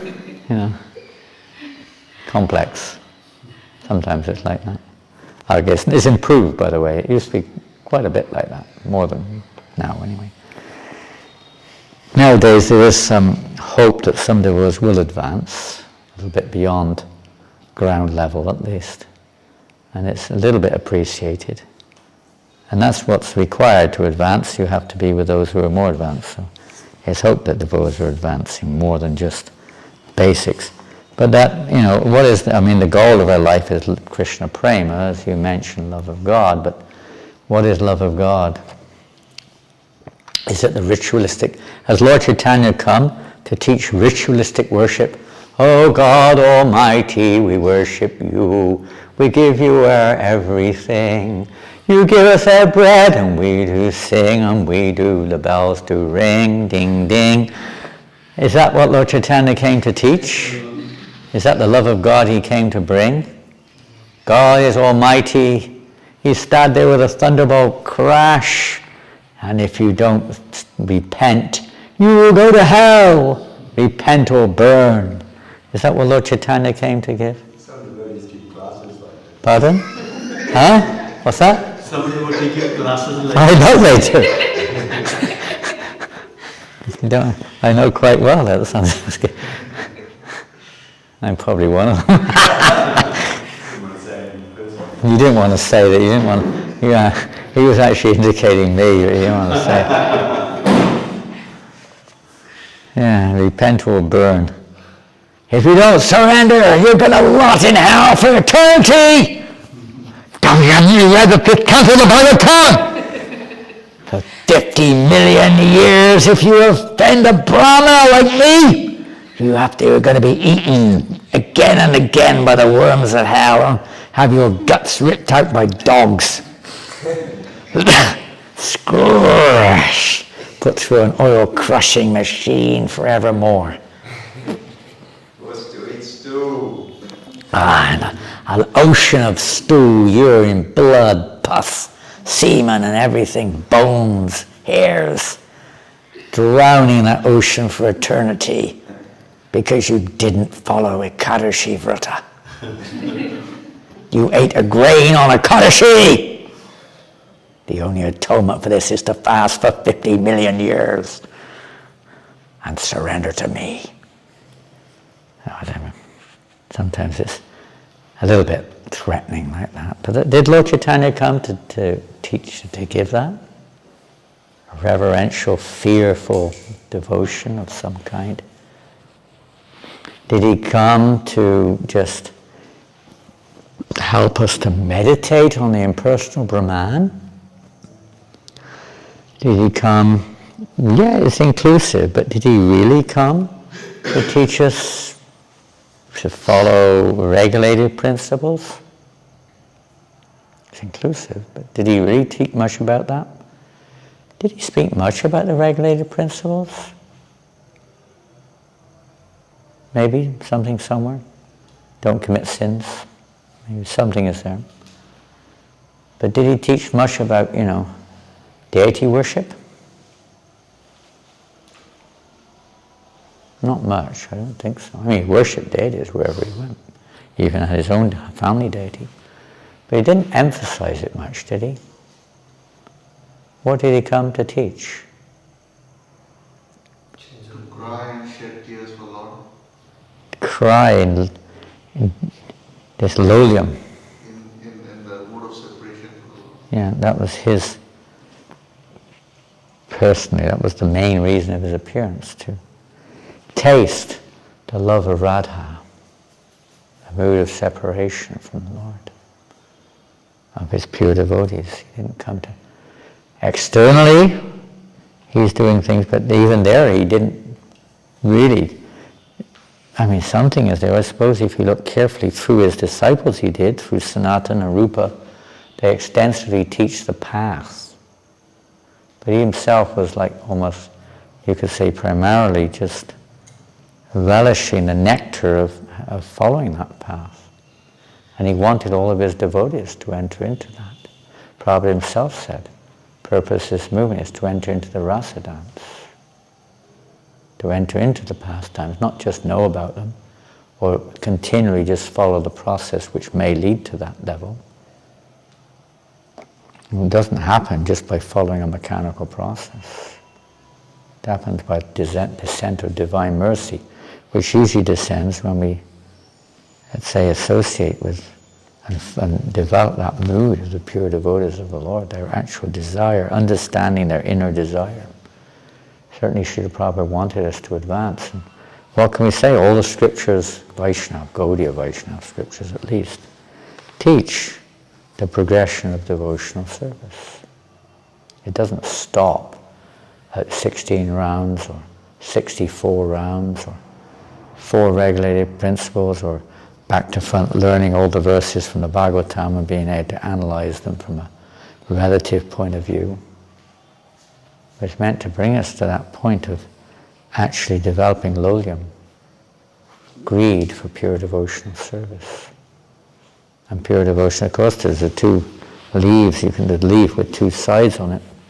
And we generally only emphasize the one side because that's the situation we're all on, and the world in general isn't even on it. But trying to get everyone to practicing some form of devotional service, regulated service of some kind.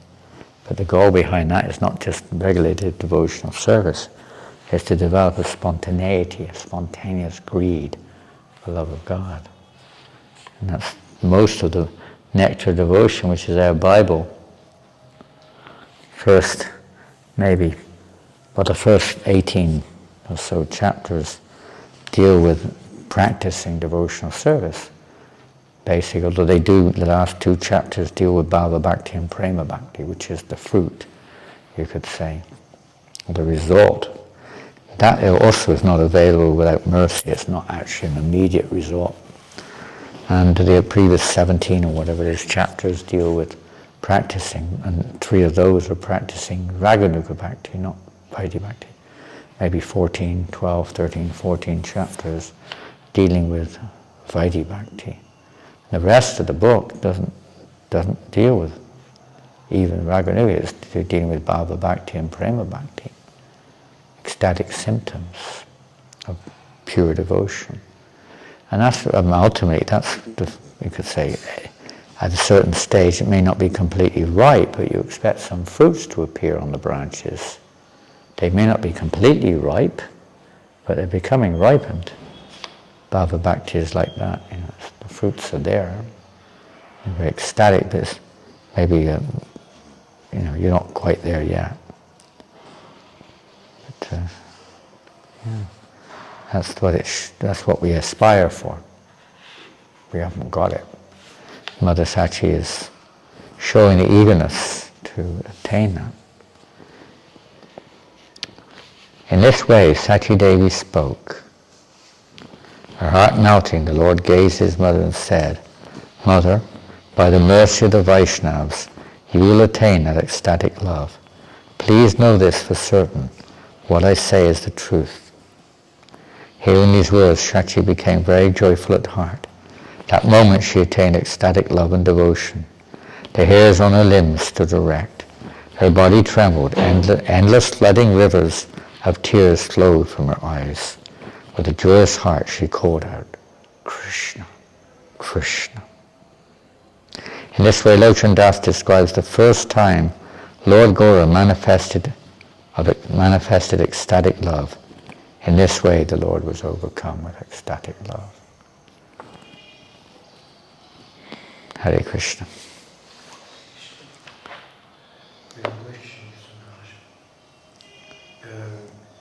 You say you didn't emphasize in... You're speaking down, I can't hear. You just said Chaitanya Mahaprabhu didn't emphasize on deity worship, chants. He didn't emphasize it, no.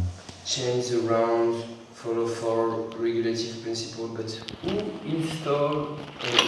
who says we need to do the deity worship, follow the four legs, or chant 64 rounds, 16 rounds? He requested his followers, particularly the Goswamis, to reveal the process whereby one can come to this level of pure devotion.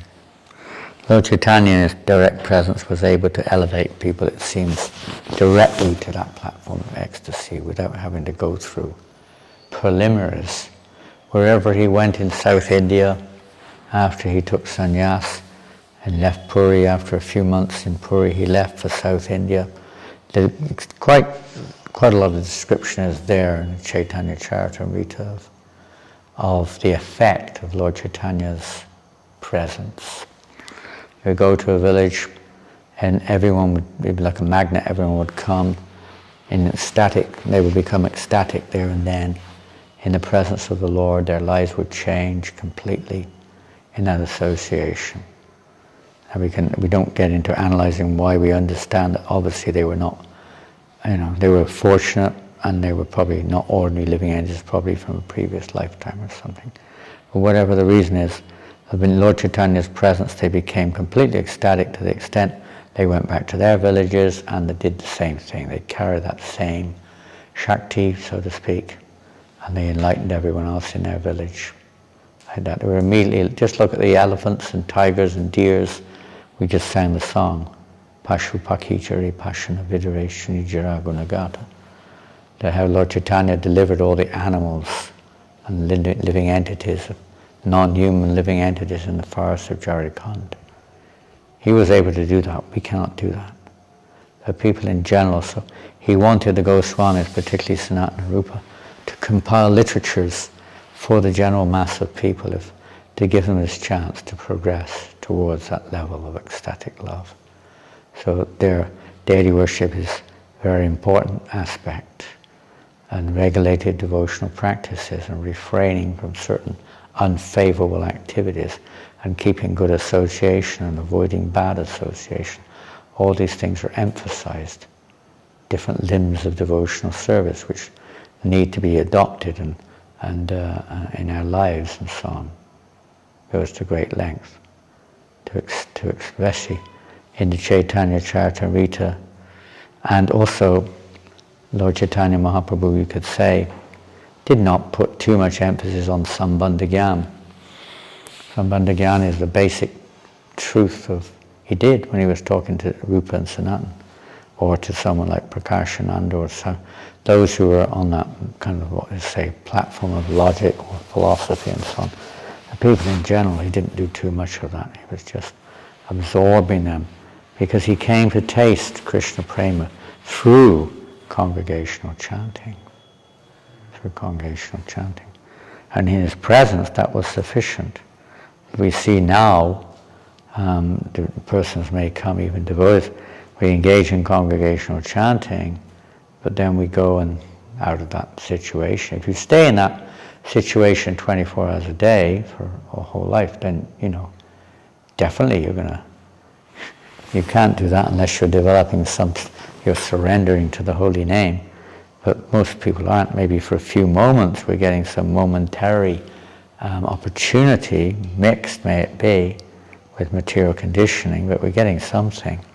But then when we go out of there, then we usually get back on to social media, or we start going to the pizza shop and start talking to our friends about various not very Krishna conscious topics, or we just space out, or, usually start gossiping about something, usually. So it's kind of a momentary thing, giving us a little taste. It's like a sample almost, but it's not spontaneous. It's not a natural flair. And we were discussing that this morning too. That how oftentimes it's like, wow, they wasn't really into the kirtan, But then it depends who's leading the kirtan. Oh, I don't like that kirtan leader. I don't like that temple. I don't like that tune. They don't let me sing, so why should I go there? They don't let me play my djembe, I'm never going to go there again. What's wrong with my long hair? I thought we're not the body. Why are you telling me I can't leave just because I got long hairs? What's wrong with jeans? You have some condition there. We're very conditional. We're not selfless. Pure devotional service in Anyavilasita Shunyam is selfless. Selfless. It's that which pleases Krishna, not please ourselves.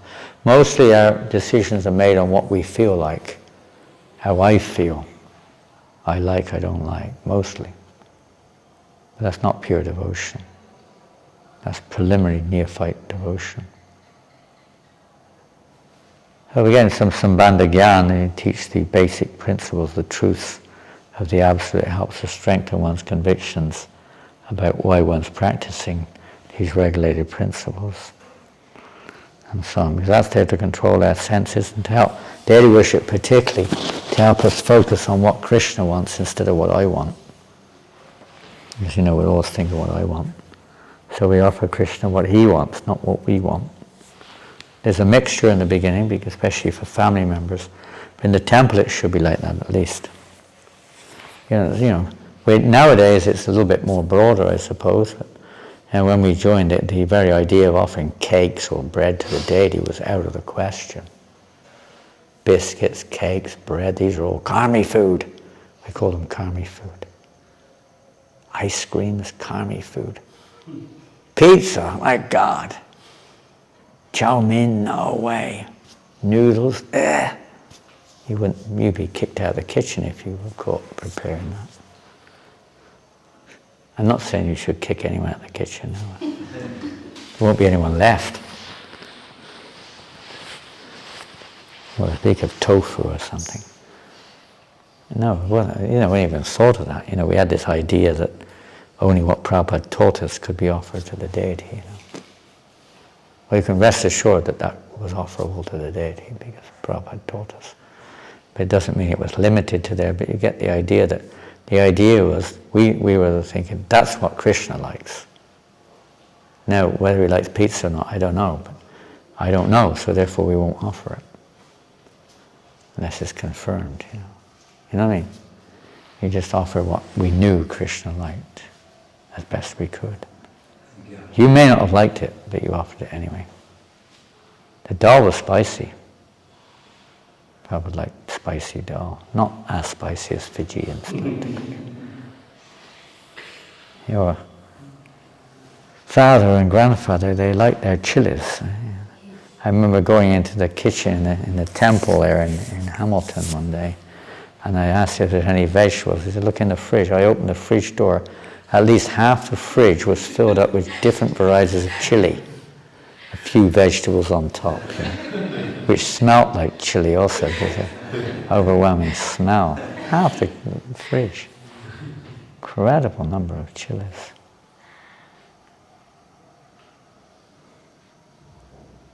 Yeah, so we have this tendency, Krishna understands it. And for preaching, we have to take that into account.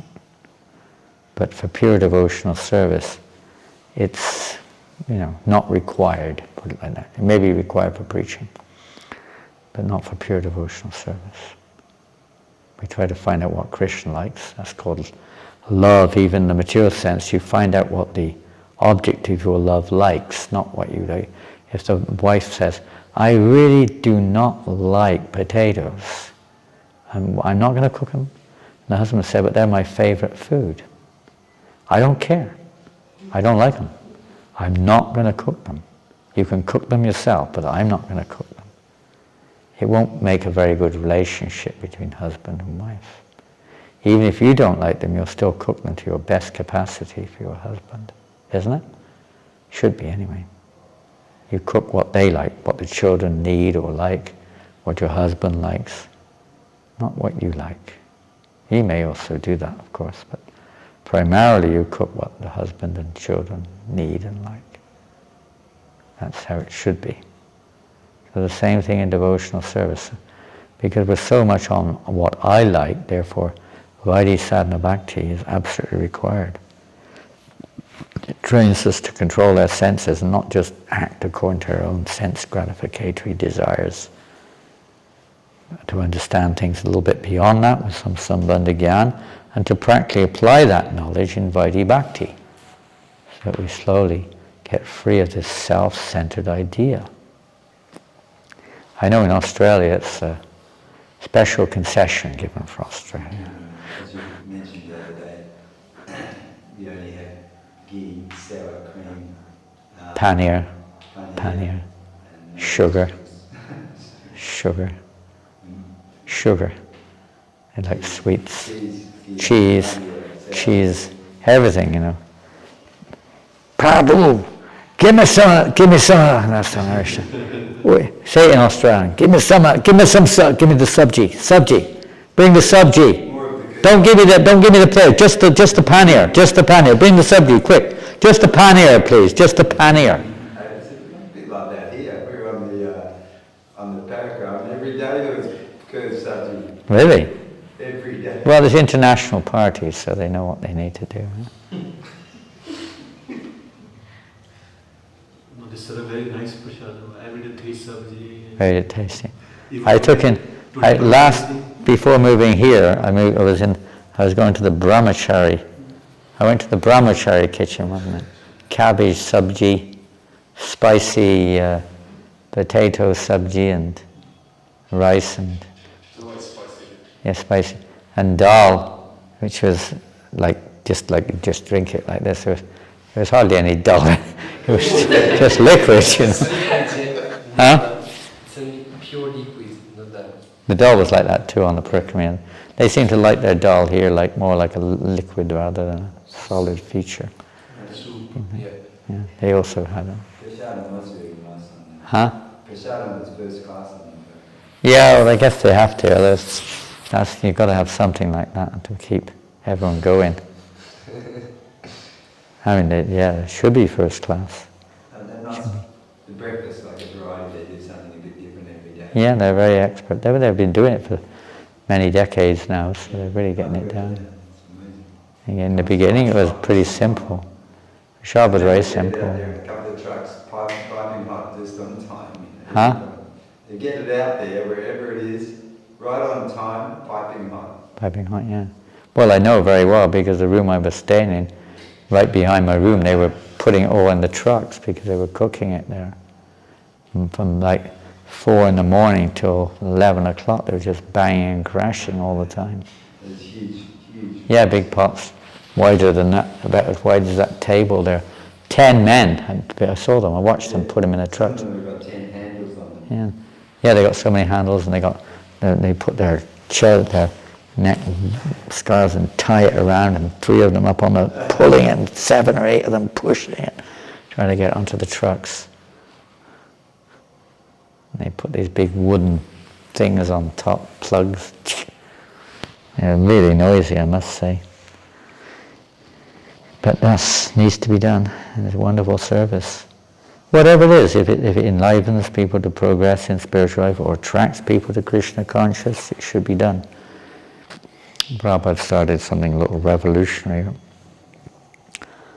You're not going to attract Indian people very much with just like that because they get it anyway. But for Westerners, kheer and puris and things like that were quite novel when Prabhupada started. Yeah. Pardon? Nowadays, I see many ISKCON members have chocolates. They have chocolates. The chocolates are not allowed. Are they or are they not? Black All those in favour, put your hands up. Well, Everyone's afraid. Oh, only one brave person. One brave person. all the chocolates, black chocolate.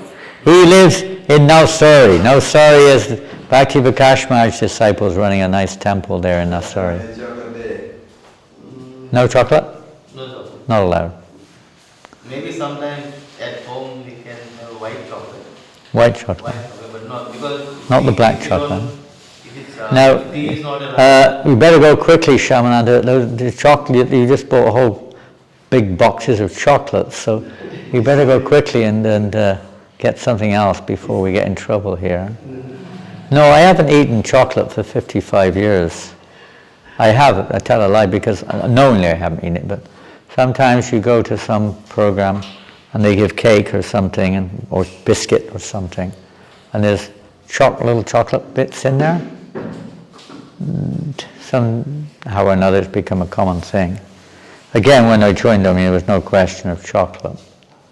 I mean, you could do what you like, but there was no question of it being authorized as being a green tick for a Vaishnava, or trying to be a Vaishnava. Over the years, and as you say, white chocolate, I think the best person to talk to about that, if you really want to get into it, is Prahlad Nanda Maharaj, because the GBC even came to a GBC meeting once or twice, and the resolution was not emphatic.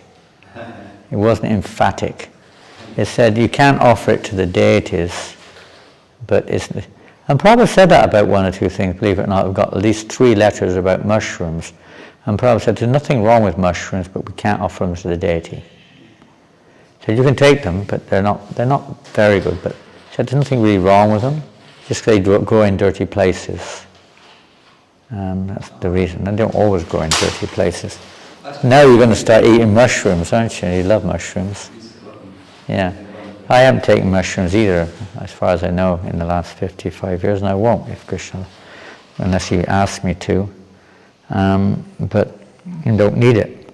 It's a taste which we hold on to. It's got this unique taste. But when you're preaching in places like China, and some places, things like tofu and mushrooms, if you just take them out of the menu, it's like there's nothing left. It's like if you came to Bengal and you say, okay, no more rice. What will they say? No more rice. You go to France, no more bread. What will the French person do? You'll leave, you can't live without bread. And in Bengal they can't live without rice. Tamil Nadu, the same thing. Everywhere is a bit like that. I don't know what potatoes. No, potatoes. Well, in England the same, the potatoes. Addicted to, not addicted, but so much accustomed to having potatoes. 100 different varieties of potatoes. So with chocolate it's a little different because it's not a necessity, it's not a staple food. It's a food which we eat wholly and solely for sense gratification. I can't see any other reason why you'd eat chocolate. Is there any other reason why you'd eat it besides sense gratification? No, because we are not allowed tea and coffee. Huh? We are not allowed to drink tea or coffee. Well, why do you want tea or coffee? No, it's not allowed. I know, I'm just saying the reason, I'm not saying right or wrong. Why do people drink tea or coffee? Is it absolutely required to sustain your life? Probably not. I don't know, but probably not. Is it? Tea or coffee? Some people, they get addicted. They're addictive. It's addictive. Coffee is a lot more It's very addictive. concentration of caffeine. Is it? I don't know all the details of these things, but they're basically sense gratification, and it's not a necessity. It's some later introduction. It's not a staple food. Everyone has different staple foods. You have to have staple food, but it's not a dependent food. It's like a drug. You become dependent on it, but it's not the solution to the problem. It's one of those things. So you can tend to get addicted to it. Coffee particularly is addictive. Yeah, well, you notice when we used to go on the trains decades ago, chai, chai, chai. Well, that was introduced by the British. Coffee, coffee, coffee. Yeah, and the British introduced these things. There was no such thing before the British came. They probably needed some stimulants. Well, something or another. I mean, the British were addicted to tea, so they introduced it here as an ideal field to sell their tea to the Indian people and everything else. But it's a mundane addiction, and it has some buzz effect, some relief effect, some buzz effect. Coffee is very difficult to abstain. I remember one time in one temple I said, they're a very nice devotee, but they can't completely give up coffee. Temple president said, what's wrong with that? Well, I say, I thought we're not. No. He said, even our Brahmins are drinking coffee, he said. Not a very good sign. I said to one devotee one time they were drinking Coca-Cola, which I think also has some caffeine or something in it. I said, Mataji, a lady, those days you could still call the ladies Matajis without them punching you. Sometimes now if you say Mataji, don't call me Mataji! I'm not Mataji! I'm not your mother! Sorry, Mataji, don't do that! Hey, other time, please Mataji, forgive me! Ah! What do I call you? Prabhu. Prabhu? Prabhu? Prabhu is Prabhu. Prabhu is a man, huh? Prabhu. Ah, dear Prabhu Radhika, dear Prabhu Yasoda, dear Prabhu Sachi Devi. I mean, where do you draw the line, you know? I mean, what do we want to be? We want to be called Prabhu or what? It's embarrassing, isn't it, to be called Prabhu? Isn't it? Someone's calling you master. That means I'm your servant. Do we want to be called Prabhu? Maybe. We shouldn't want to be called Prabhu. It's not healthy. My kind of take on that it's worth anything, is that I think the translation of saying Prabhu is master is not exactly accurate. Not what? Accurate. You know, like in the Western countries, you know, like in the old days, it said sir to someone that was a little bit superior that you didn't know. Well, Prabhupada calls it, Prabhupada describes it like that means we're addressing that person as master. Technically speaking, if you're going to use it in a female sense, it would be Prabhvi. It would be Prabhu with Prabhvi. It's female. Prabhvi. Well, some ladies say that in the old days, I wasn't there, then you might be able to, you know, say, but they say that ladies were called Prabhu. In my whole life, I've never called a lady Prabhu. Because I've heard that brought up. Not from when I joined. Not when I joined, it wasn't the case, that's for sure. No, they dress as a Prabhu, Maharaj. Pardon? No, they dress as a Prabhu. What's that? After Her Grace Rani Mata became Maharaj, they also called Prabhu. I didn't catch it. What was that? He said after Narayani, she didn't become Maharaj, she became a guru. Yes. He initiated one disciple. Yes. There was a little bit of a window in this issue, and she initiated one disciple. That was all. I have no problem whatsoever with that, personally. That doesn't mean you start changing people's, address or whatever. Very advanced Vaishnavi. The woman give her your grace or something. Her grace. Disciples may address her even more deeply. I don't know, whatever. It doesn't mean that she's not your mother. It's a very high title, being called a mother. It's a very high title. Mother Sachi, Mother Yasoda. Like that. Very high title. I don't know what the problem is. It's not meant that you're my literal physical mother. I think it's because of the historical kind of, let's say, connotations that go on. It's almost like a derogatory term. We use Prabhu almost like a derogatory term. Prabhu? Prabhu, come here now. Come on, Prabhu. You're just a Prabhu. Come here, sit down. Listen to me, Prabhu. I've heard some things about you, Prabhu. I heard you were eating chocolate, Prabhu. And coffee. And I heard someone even said you drank some coffee. Is this true, Prabhu? Come on, tell the truth. Prabhu, tell the truth. It's almost derogatory, we use the term sometimes. That's exactly the way you say it. Huh? Mataji. Yeah. The Matajis. Okay, Matajis. Chant now, Matajis. Mataji's can sit down the back, and the Prabhuji's up the front. Have they finished? Okay. Prabhus. It's like... I know yesterday at the evening, asking the realizations from the devotees, so they all stood up and spoke for a few minutes. So one of the ladies, she said... Vaishnavis, not ladies. She said, every morning the ladies, Vaishnavis, were singing the Tulsiyadi, which was quite nice. And then Mataji stood up and said that we heard some of the brahmacharis weren't so happy with Mataji singing. Mataji? But then she said, so we'd be happy if some of these, and she didn't say cynically, she said, I'd be happy if some of the fired out brahmacharis could lead. And she was saying it honestly, And then, actually when she said that, some of the brahmacharis didn't like it, there was a murmur of support from the brahmacharis, like, yeah! But then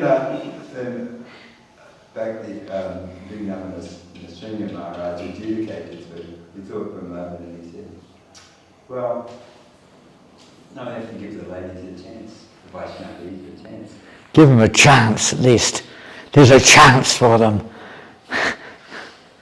Sometimes I see it like that. No. Yeah, everybody, just let him settle. There's a place for everybody. We're not this body. We have to do. They were sharing some of the opportunities, I mean, they probably wouldn't have complained. These things come and these things go. But they had their own kirtan going. There was one men's kirtan with the deities, and then the next kirtan was the ladies, and I think there was another one right at the back of the men. Yeah. These three kirtans. Different kirtans. Sometimes we were caught right in the middle. We didn't know the thing that. A little common sense should be there, a little sensitivity. Anyway, back to chocolate. Chocolate doesn't matter whether you're a Prabhu, a Prabhvi, a Grace, a Vaishnava, a Vaishnavi, a Mataji, a Pitaji, or whatever they call people. Doesn't make any difference. Laddus, have they been offered? Yes. Okay. There's no chocolate in there. Caffeine is, I suppose it's there, or something, cocoa bean, I don't know what it's in. Some kind of untouchable thing is in there. And as you rightly said, the dark chocolate has a lot more in than the white chocolate. The article, well, it's usually made in the same machine, so there's a fractionate trace of the presence of that substance in it, although it doesn't need to be. Probably only do it in hell for half the time. Pardon? You could probably only do it in hell for half the time. Yeah, you don't spend as much time burning in hell if you eat white chocolate. So. Or the temperature's lower. Temperature's lower, that's why. Not so high. You don't burn so much as you're in bliss. Blissful burning. And no, I mean, basically it was left in limbo. So one devotee asked, so if we don't offer it to the deities, who do we offer it to? And there was no answer, came back. Who do we answer? If we can't offer it to the deities, who do we offer it to? Huh? For example, in the restaurant in Tours, they offering the piece of the cake, chocolate cake, to the deities. The Govindas are doing also. So Do they offer? They use chocolate or what's that? I don't care. I was thinking. I was in the restaurant in Tours and I said, yes, this carob is really nice. And Sundar Gopal told me, no, this is chocolate. They put in chocolate. Yeah, well, say it's one of those borderline things, but that's really for preaching. It's a preaching technique. I don't know if that's acceptable or not. I wouldn't do, but I mean, maybe in some people's eyes it's a preaching technique. But then the main thing is the devotees like to eat it, because why? Why do we like to eat chocolate cake? Even brahmacharis eat chocolates. Yeah, why? Because they want to. It's addictive. Yeah, why? I mean, not when you want to, but why? Yeah, because it's addictive. Tasty. Really nice, and after It tastes nice. It's as simple as that, because we like the taste, that's all. It's tasty. We want to enjoy. Pardon? Because we want to enjoy. Want to? Enjoy, because it's Yeah, that tendency is still there. So it maintains that. It's the same with coffee. You transform a little bit of improvement. You take decaffeinated coffee, decaffeinated. And Prabhupada, he did. He said about ice cream, for instance. Yes, Prabhupada ate ice cream, which was commercial ice cream also. Try to make sure it was vegetarian, of course. But he ate and he said, you should try to make this. You should try to make this. He said the same thing about 7-Up. So this drink is very nice. You should try to make this. You should try to do this. Yeah. Yeah. You should try to make this drink. But nobody's probably taking it up very much, Ice cream, what am I supposed to say? Vaishnavis, ladies, Matajis, Prabhus, Prabhvis, whoever it is who make ice cream, they can make it quite nice. I don't think you can quite expect, at least on a large scale, to imitate or to copy the commercial, professional brands. Ice cream fridge in the temple now. I just came a few weeks ago. Yeah, you Wasn't got my idea, but ice cream. There are some devotees who make first class ice cream. I decided Yeah. And first class, I've had chocolates without caffeine tasting first class. There are some devotees who can really make, they taste like chocolate. There's no chocolate in it, but it tastes, probably carob, but carob you have to know how to use it. And I've had sometimes you can distinctly tell it's really not like chocolate. It's got a different taste. Maybe it may not be, but it doesn't taste exactly like chocolate. But I've had some in Australia, in fact. I think I may be wrong, but about 30 years ago, I think it was in the house of Mandapa. You know Mandapa and his wife? His wife is a very good cook, very excellent cook, and I think it was her who made this. Oh no, I tell you it was in Auckland, Sachi Sutta and Ananda, his wife Ananda. She's so good at making non-chocolate chocolates. I mean, they taste like chocolates. So expert, really expert. If it was like that, I wouldn't. No problem, It's like, if someone's offering it to you, I'm not going to go out of my way for it, Where's the chocolates? Where's the chocolates? They've got have you ever chocolates. tasted carabine? Carabine? Carob. They use it as a substitute for chocolate. No, but have you ever tasted the bean? I think I did once or twice, yeah. I found them in Kings Park one time, so in Perth. Someone showed me they're just lying on the ground in summer, and you chew them. They're so nice. Yeah. You got to watch out; they've got really hard seeds. And Yeah. I think I did one time in Australia. But No, but I've got a question. If we are trying to find substitutes, like we're trying to find substitutes for tea, we are having herbal tea, or we're trying to find substitute of some non-caffeine category, trying to find substitute of a chocolate, then it's really the taste we want. And are we really losing the purpose then? I don't think so. it's all indicative that we're not really on a very high platform of Krishna consciousness. No, the herbal tea is kind of Vedic, isn't it? Ginger tea, it's good for you. Ginger tea is a medicine. It depends what your motives are. Yeah, it depends what your motives are. I mean, if you're, if obviously to wean off or to substitute something which is unfavorable, that's fine. There's no problem with herbal teas as such. But then you have to ask, what's the motivation? Why are you taking anything? Come to that. We take it every night because you need a hot drink in the cold weather. That's no problem. If that serves the purpose. We offer it to the deity. Well, again, in one sense, what would you say? You're offering them herbal tea. We never did offer herbal tea, but we would drink herbal tea sometimes. Maybe I never liked herbal tea anyway. Never have done. Still don't like it. But some people do. Some are medicinal. Some are nutritional. Some help you with certain emotional or let's say regulative problems of kinds. They all have their different purposes. When necessary, yes, and when not necessary, no. So if it's considered necessary, yes, but I don't offer ginger tea to the deities personally. I see it as a medicine. And if you offer it at all, it's to pictures, I would say, which isn't that much different, but it sets a standard, otherwise everything and anything gets offered to the deity. It's all right if it's not a substitute. If it's a substitute, I don't like this idea now, which we have in New Mayapur even. They just offer the deity cake. I don't like that.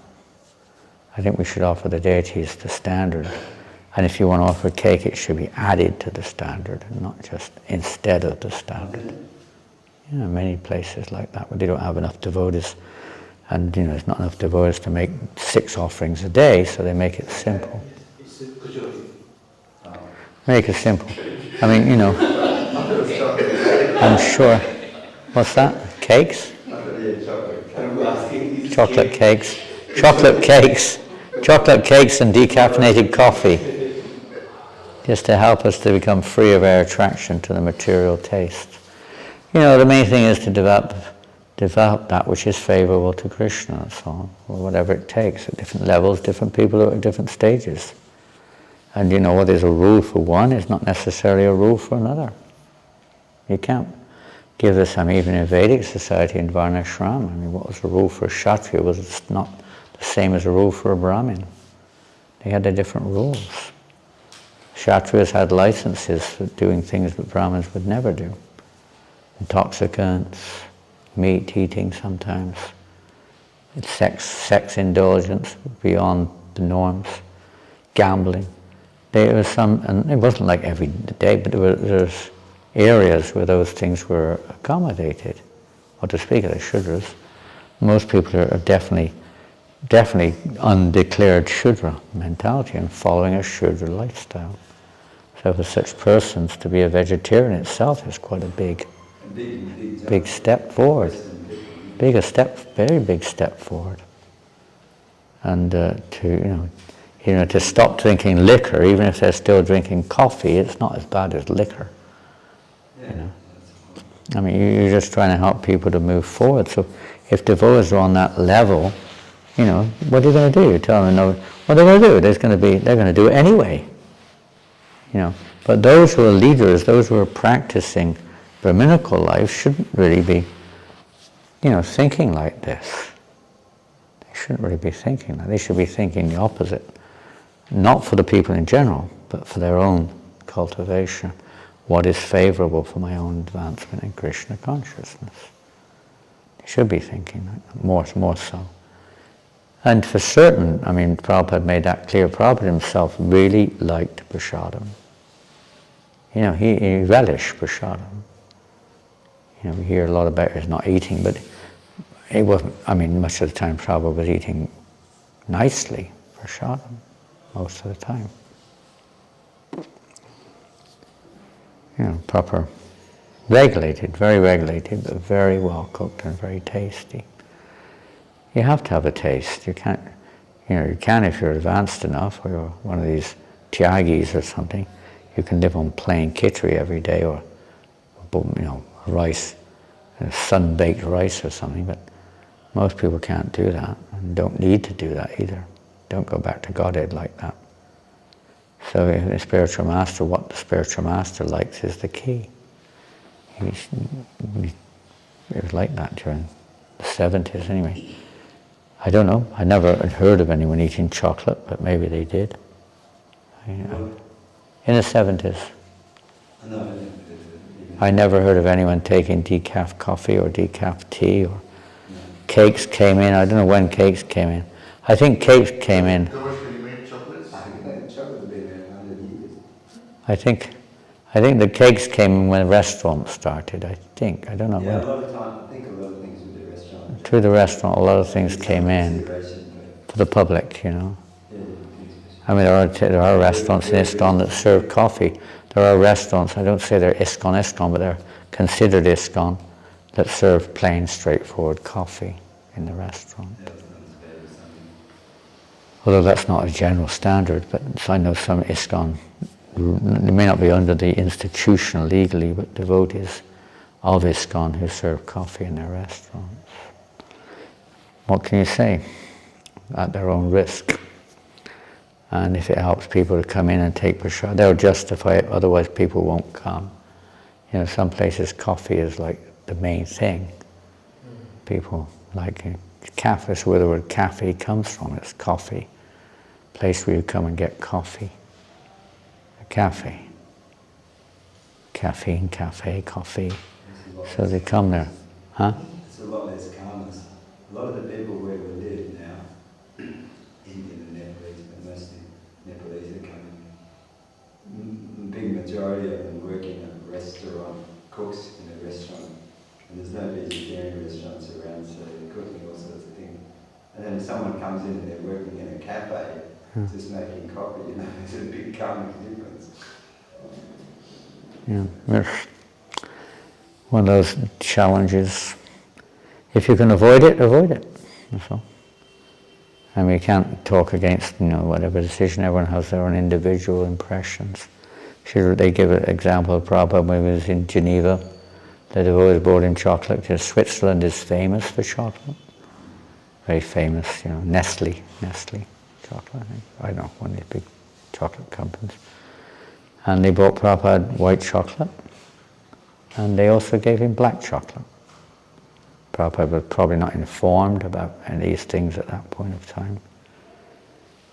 Yeah, but I think he preferred the white chocolate anyway. Black chocolate tends to be a bit bitter, I find. It's a little kind of bitter taste. From my memory from decades ago. White chocolate's more smooth and sweeter, usually. More milky. And it was a milky man anyway, milky bar. So try to avoid it, that's all. If you really have to take it, then at your own risk, that's how it seems to be. And we don't encourage it. But if a person, rather than giving up altogether, if that's what they need to carry on washing the pots, and let them, otherwise they stop washing the pots if you don't give them chocolate. You have to wash the pots. Lots of little things like that. Lots of things. We're here to reduce our attraction to sense gratification, not increase it. So whatever, if you haven't given up, for instance, giving up eating, what is meat, this imitation meat stuff, You've given up eating meat altogether, and you're just taking plain prasadam, right? And then you introduce this near meat stuff, what is it made of, soya or whatever it's made of, gluten or something or another. They make all these preparations which taste almost like meat. Is a step backwards. It's not a step backwards for someone who's eating meat, but it's a step backwards for someone who stopped eating meat, took up the life of devotion, eating prasadam, and then at a later stage they introduced this meaty stuff. It's a step backwards. Step backwards. So we try to avoid that. It's better than completely leaving. And sometimes for preaching you have to go along with it. But we don't make that our business. We want to make our business a higher taste. Okay, we better finish there at 7 o'clock almost.